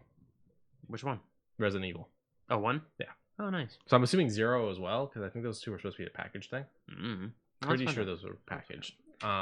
When I bought it, it was packaged. It'll be nice to have the digital versions that I don't have to. When I tried doing this earlier, it just kept bringing up January's. So make sure you type in February. There's January's. That's why. Yo, Breakdown, let's go. Yep, we got Breakdown. For those who don't know, Breakdown is a nice little beat 'em up game where you from break down a long time ago. Where you break down. King of Fighters 13. Little Nightmares and Dead Rising though. Yeah. For anyone that never got to play the original Dead Rising, or is like me and went through 2 discs of that game. There we go. All right. It just shows Resident Evil, but I always thought 0 came with it. I think we're just getting the first on that. Okay. Because it would. It's the remaster either way. Yeah, I'm okay with which that. Didn't really do that much, but Resident Evil, Dandara Trials of Fear Edition. Yeah, I got the rest of that. So, Gears 5, the 1st to the 28th, Resident Evil, 1st to the 28th, and then we're actually getting 5 games this time rather than 4, which is interesting. I'm wondering if this is going to be a permanent thing, or if this is something that is just this one time we're getting these extra games. I think you'll like this one. I played this. Oh, you did? Yes. Did you like it? Very briefly. I haven't gotten too far into it. It's very twin stick, but you're leaping from wall to wall. Yeah, and you have to hit the specific spots, otherwise it's death. Yeah, it is super tense controls. We've seen the concept. Yeah, I've liked it. I got no problem with it. It's very beautiful. I love pixelated art. I've always loved pixelated art, so no problem. And it's published by Raw Fury. Raw Fury did Call of the Sea. Yeah, so they probably have some kind of deal with them. Yeah. And then next we have a game I've never played that I've really wanted to, and I'm really excited about, even if the game does turn out to be crap. I just want the option. It's the original Xbox game. Indiana Jones and the Emperor's Tomb. That's the 1st through the 15th. Oh, sorry. The Trials of Fear is the 16th, February 16th through March 15th. So that one's an interesting date. That's a different kind of date there, and I'm wondering if that's going to be kind of the new thing that we're doing, or if this is a one-off.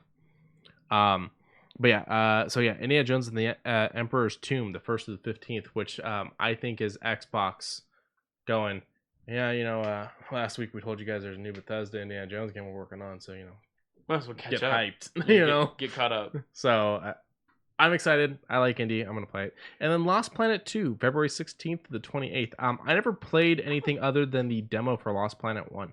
I like Lost Planet. Lost Planet was pretty nice. It can get frustrating at times, but it was fine. I mean, so can life. You're right. Being on a frigid world with machines and interesting creatures is an interesting preface when you don't get much of the story. You get very minimal of the story. Capcom kind of screws you on the story on Lost Planet. And then Lost Planet 2 kind of picks it all up and says, oh yeah, we need to kind of put some lore in this.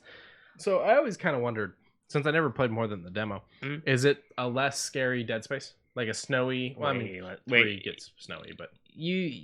When you first start up on 1, you don't get much tutorial. You get kind of thrown in, and it says, this is snow, go. Go play in the snow.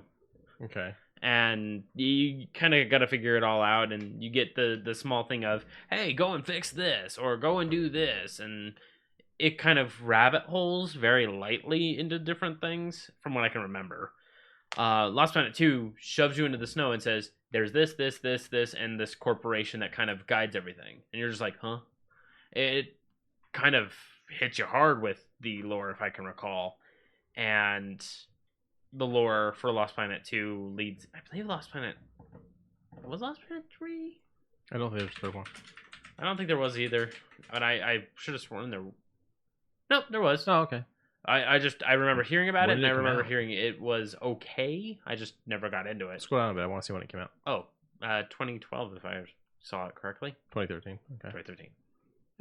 I didn't know there was one. I only remember the first two. Yeah. Came out on the 360, so it's attainable. It's cheap as shit if you buy the PlayStation one on eBay. Yeah, right.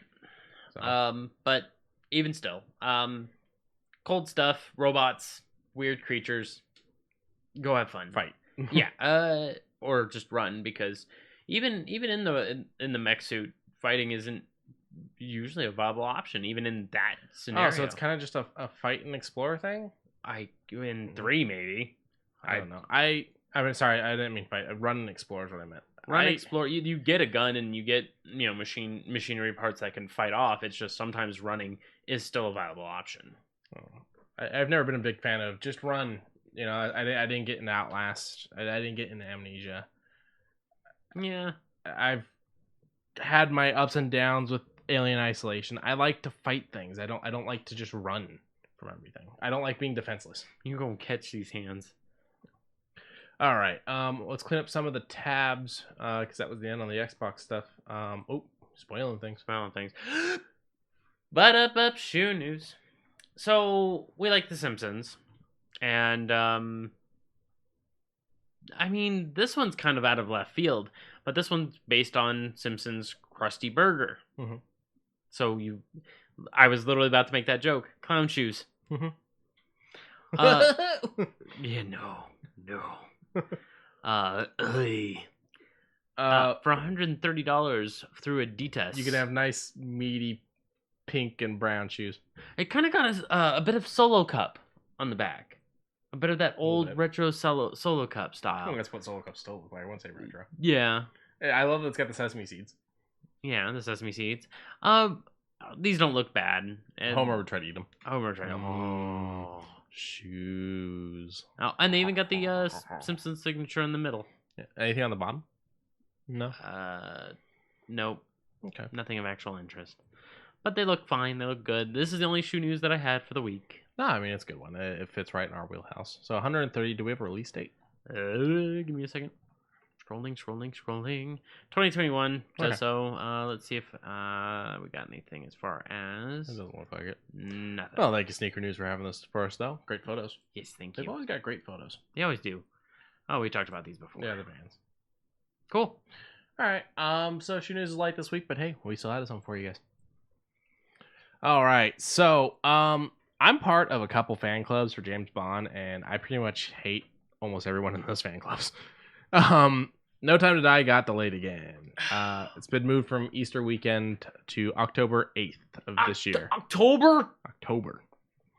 The whole concept being that gives plenty of time for people to get the vaccine, for numbers to drop down, and for places to be able to start opening back up. Because right now, if you aren't a privately owned theater or AMC, you're closed. Regal's closed. Cinema World's closed. The theaters are not open.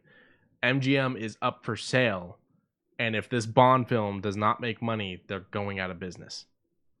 So they need the box office. On demand is not going to cut it. It's not going to make enough money. A lot of people that I'm seeing in these chat rooms for Bond just release it on pay-per-view. Just release it on demand. That's not going to make you'll make what you spent on it. And it's like they don't need to make what they spent on it. They need to make a profit. Yeah, they need to pull the double. And Especially with the budget that they're holding on this, I would say they would need to make double and then some. Yeah, it's a big ass budget. We're talking hundreds of millions. I mean, maybe not hundreds of millions, but tens of millions. I think it was like a $6 million movie or some shit like that. And the thing I'm seeing in all these chat rooms is no time to release. No. And it's the same meme over and over again. I'm like, y'all need to come up with better jokes, and y'all need to stop being impatient children, because honestly, most of these people are old enough to be my dad at a proper age. I'm cool to wait. I'll watch it when it comes out. I'm bummed out. I'm bummed out too, but I understand it. It's what we are in the world, and yeah, HBO Max is pulling their whole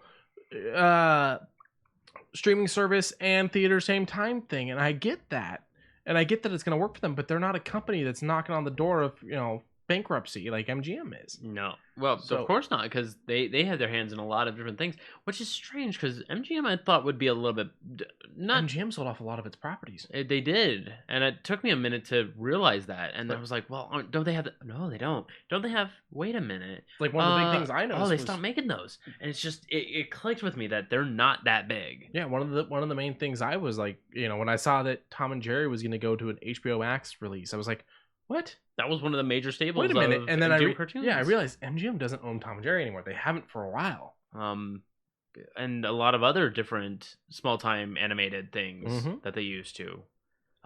Mighty Mouse originated with MGM behind him. Here he comes to save the day. And he is now sold off to some independent company that wants to sell off to, I want to say, who owns Cartoon Network? Warner Brothers. Warner Brothers? Yeah.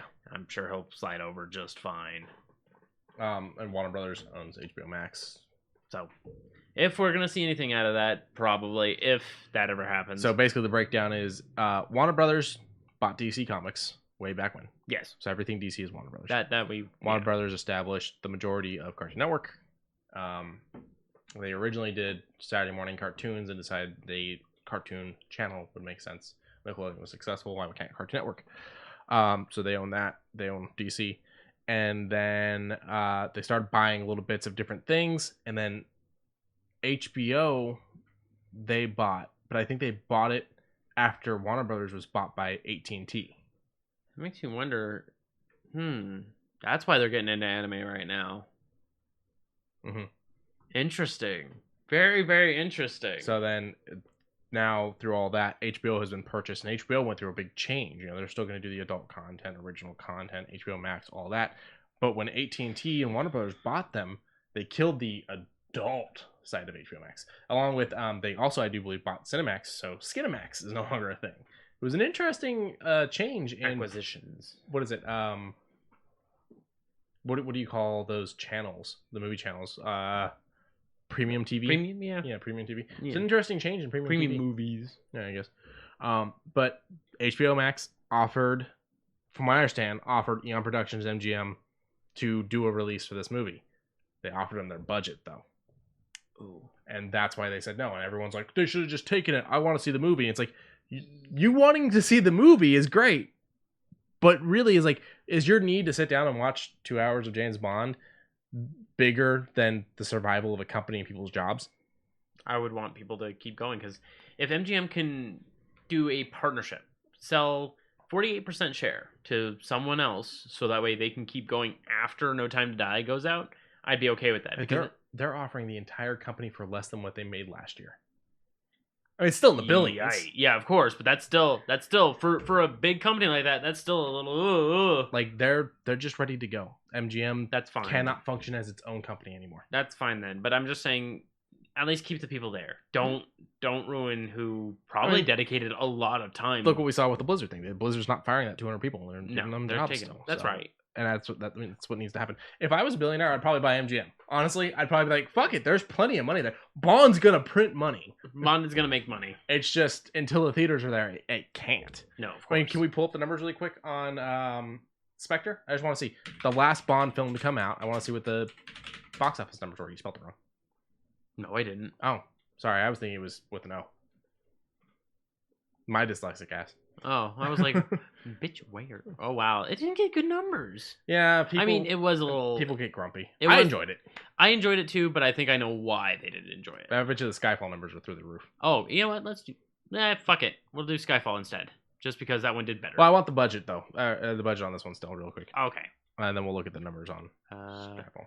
So, budget, $245 million, and they made worldwide gross of $880. So that is a resounding success, especially and this is with this one's having low review numbers. Yeah, now let's look at Skyfall. I want to see the Skyfall reviews, and I want to see the Skyfall budget. So, boop. I never trust the IMDb numbers. The people are always kind of wishy-washy on that. But well, actually, what did it say? 7 out of 7? Yeah, 7 out of 7. $200 million spent, $1.1 billion. Yeah. Skyfall. That's a resounding fucking money. I mean, Skyfall right there, I think made a portion of what MGM made. All like that is like 1/8 or something like that of what MGM made for all of 2019. Right. And this movie is from 2012, but I'm saying like it's fucking release. It shows. Yeah. Bond prints money, and you're not this isn't counting merchandise, DVDs, Blu-rays, handshakes with digitals, watch companies, car companies, drink companies. Yeah, none of that. Travel companies, the countries they're filming in, all this shit. So yeah, give me the Rotten Tomatoes for this one though. I'm kind of curious. Rotten Tomatoes for Skyfall? Yeah. Because I'm telling you, people loved this one. I mean, I loved this one. This was a good fucking movie. 92. Okay. Yeah, so it did well. Let's see what users say. I'm gonna say it's around the same. Oh, 86. Lower. Dropped a bit. Interesting. Very interesting. I have also seen a lot in the chat room type things that I've been a part for Bond. There's a lot of people that don't like Daniel Craig's Bond. He's too angry. I'm like, get over it. He was angry in the books. You didn't read the books. That's your problem. I mean, so a person can show emotion. I'm so sorry. And also, if you think about it, Pierce Brosnan in Another Day kind of just went a lot. How about that review right there? Go back down. A little more. For me, an ordinary spy thriller is what it is. I mean, this is literally the thing. Bond is the thing that created the spy thrillers. Well, and also, wait a minute. This is Skyfall. This is anything but ordinary. Yeah, this was a little weird. This was literally... You weren't expecting this movie for a James Bond movie. No. I mean, this threw curves. If we said James Bond goes home, let's say back in 2005, we tell a James Bond fan who at the time just probably watched Die Another Day, we tell them James Bond goes home in 2016 or 2015. When did Skyfall come out? 2012. Really? Okay. In 7 years, James Bond will go home. It's not going to be Pierce. It'll be a new James Bond. I mean, to be fair, we were getting rid of Pierce. Pierce's movies were actually technically the 90s. When was Die Another Day? Because that was the last one, right? Or was it? Die Another Day was the last one, yeah. Okay. 2002. Okay, so we'll say 2002. We say in 10 years, someone's going to be different. He's going to go home, and he's going to spend that episode or spend that movie in his home with a little bit of extra context of... They wouldn't have understood. Yeah, they wouldn't. But then again, when they watch it, they're going to be like, that was actually really good. Now, pull up Casino Royale. Because honestly, that I love it. I thought it was fucking amazing. I absolutely love this movie. But to be honest, Casino Royale is just an ordinary spy thriller movie. This one got higher reviews from the audience. Yeah. That one I is... fucking love this movie, though. I'm not saying it's a bad movie. I'm just saying out of the two, or out of the four, technically, out of the two, this is the ordinary spy thriller out of them. Quantum of Solace was crap. I like Quantum of Solace, but it is the weak one out of the Daniel Craig era. I can concur with that. And I feel like No Time to Die is probably going to be the best one. We just don't know it yet. And also the ball busting scene. In Casino Royale. Yeah. Come on, let's face it. That's probably the reason why. Matt Mickelson beating the crap out of James Bond's balls. He goes, ha ha ha ha. Go ahead and grab Quantum of Solace. It's right there. I want 64 from the critics. It was not good. It was not good. Like, it was good, but it was not good in this franchise. Okay, correct me if I'm wrong in saying this statement. Quantum of Solace is the laziest out of all the James Bond movies in its entirety from the 70s to now. It feels lazy for a James Bond movie. I don't know. I mean, I guess that's probably a fair thing. I feel like my argument with why this one is bad is it tried too much to be artsy. I can give you that. You get like 80 cuts to show him walk 2 feet. This movie is constantly changing camera angles. I cannot imagine how long it took them to film a fucking scene for this movie. This movie is basically just cuts. Hard cut. I don't understand what the fucking hell the director was thinking on this movie. The song wasn't good. No. Alicia Keys and Jack White should not have done a song together like this. It was not a good song. They're good on their own. I'm not the biggest Jack White fan, but he's okay. But this was not a good song. This whole thing was kind of just weird. Mess. And it's very forgettable. I can't even tell you what that guy's name is. I know the other one's White, but that's because he shows up in 3 of the 4 Craig movies. Yeah. I can't tell you. I can't tell you in the preface of Quantum of Solace. I remember the game. The game was kind of okay. I haven't even finished the game. I have it. I never finished it. And it's okay. So, yeah, movie's been delayed again. But in other new movie news, we got a trailer. Something we were bitching about. Oh, something it dropped today. It dropped today. We We got so hyped watching this trailer. Weird.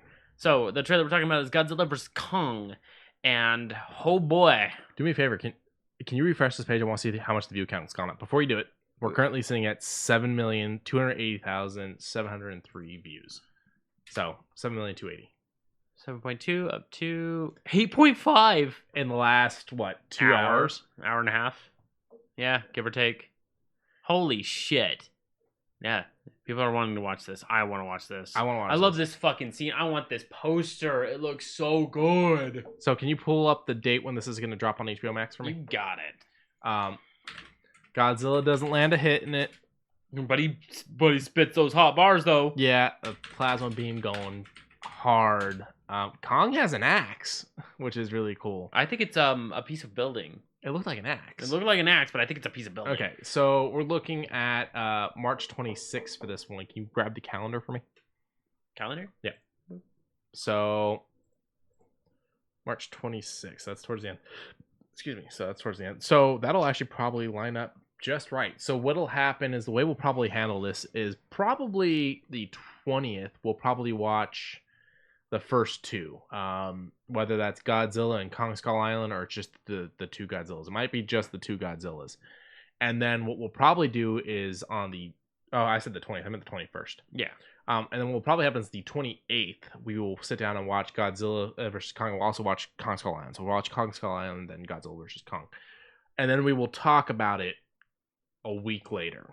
That gives everyone well over a week to watch this movie. And we will preface spoilers, and we will try to keep from big spoilers. We won't tell you who wins, if there is a winner. So the 4th we'll talk about it? We'll probably talk about it on the 4th. Okay. We'll just be very light on spoilers. Okay. We've done it before. We didn't spoil Endgame. No, and we for Last Jedi too. Yeah. So that's how we'll handle this Skywalker one. Rises. Rise of Skywalker. Yes. So that's how we're going to handle this, and that's probably how we're going to handle a lot of the HBO releases, because we're going to watch a lot of HBO movies coming out. Because there's a lot coming out. Release. I mean, I'm excited for Mortal Kombat. Yeah, same. So, that trailer was pretty kick-ass. If you haven't seen it yet, go watch it. They put some interesting music with Kong. Some, what was it? Would you say hip-hop R&B type stuff? Yeah, some nice beat. Yeah, I enjoyed it. I'm covered. I'm sitting too far back. It was enjoyable. So, that's about it for news. I mean, we wrapped up pretty close to time. Anything else you want to touch on? Any last minute stuff? I'm clear. Been watching a lot of Marvel stuff, and I'm excited for more WandaVision. Probably when it's all said and done, that's when we'll probably talk about it a little more. Yeah. I mean, go watch it.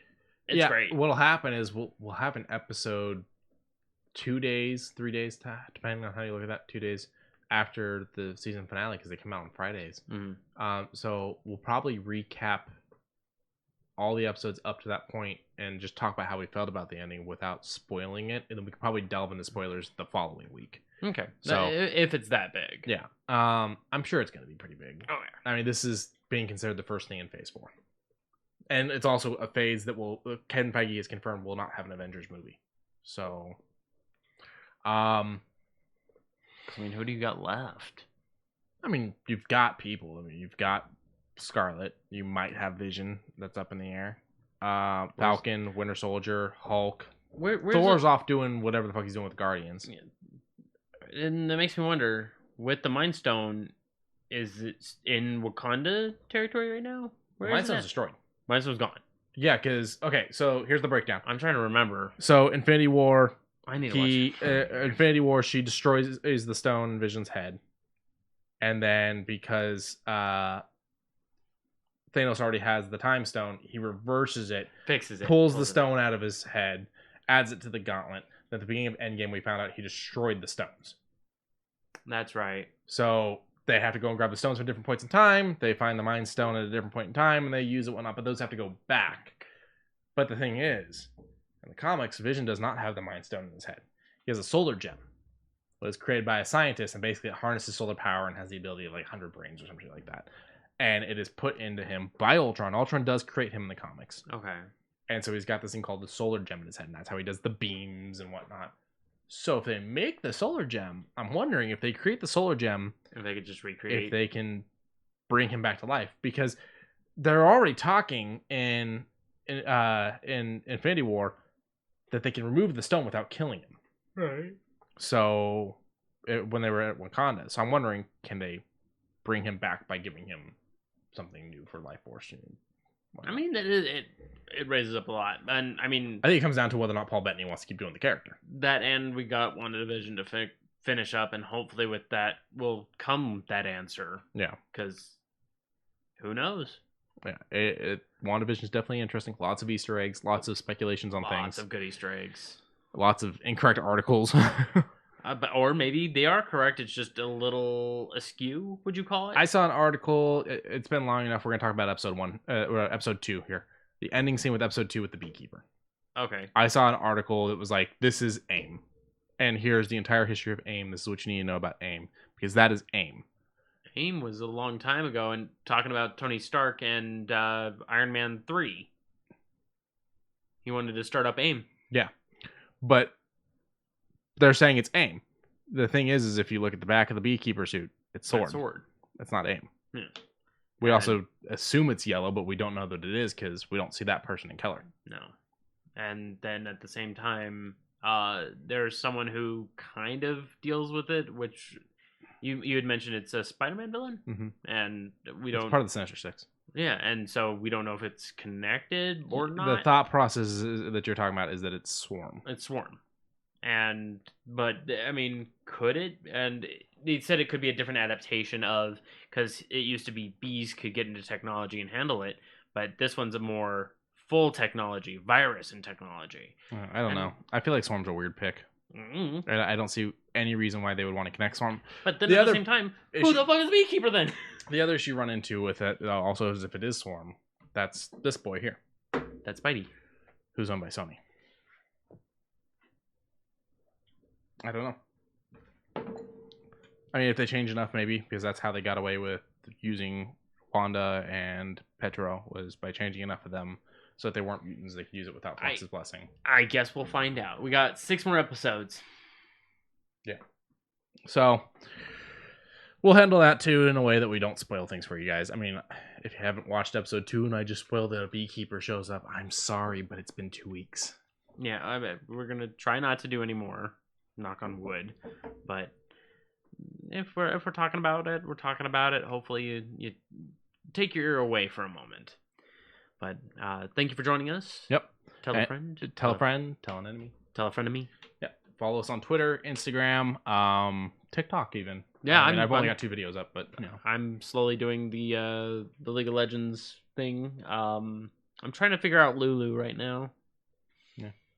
It's hard to. It's actually harder to do the. Keep up the nerdness. I'm trying. All right. The whole table. And stay strong and stay bold. That's a good one. Thanks. I can't put it on the spot. That's a good one. Thanks. And don't forget to rate, subscribe, and review. Yes, thank you. Bye, guys. Bye.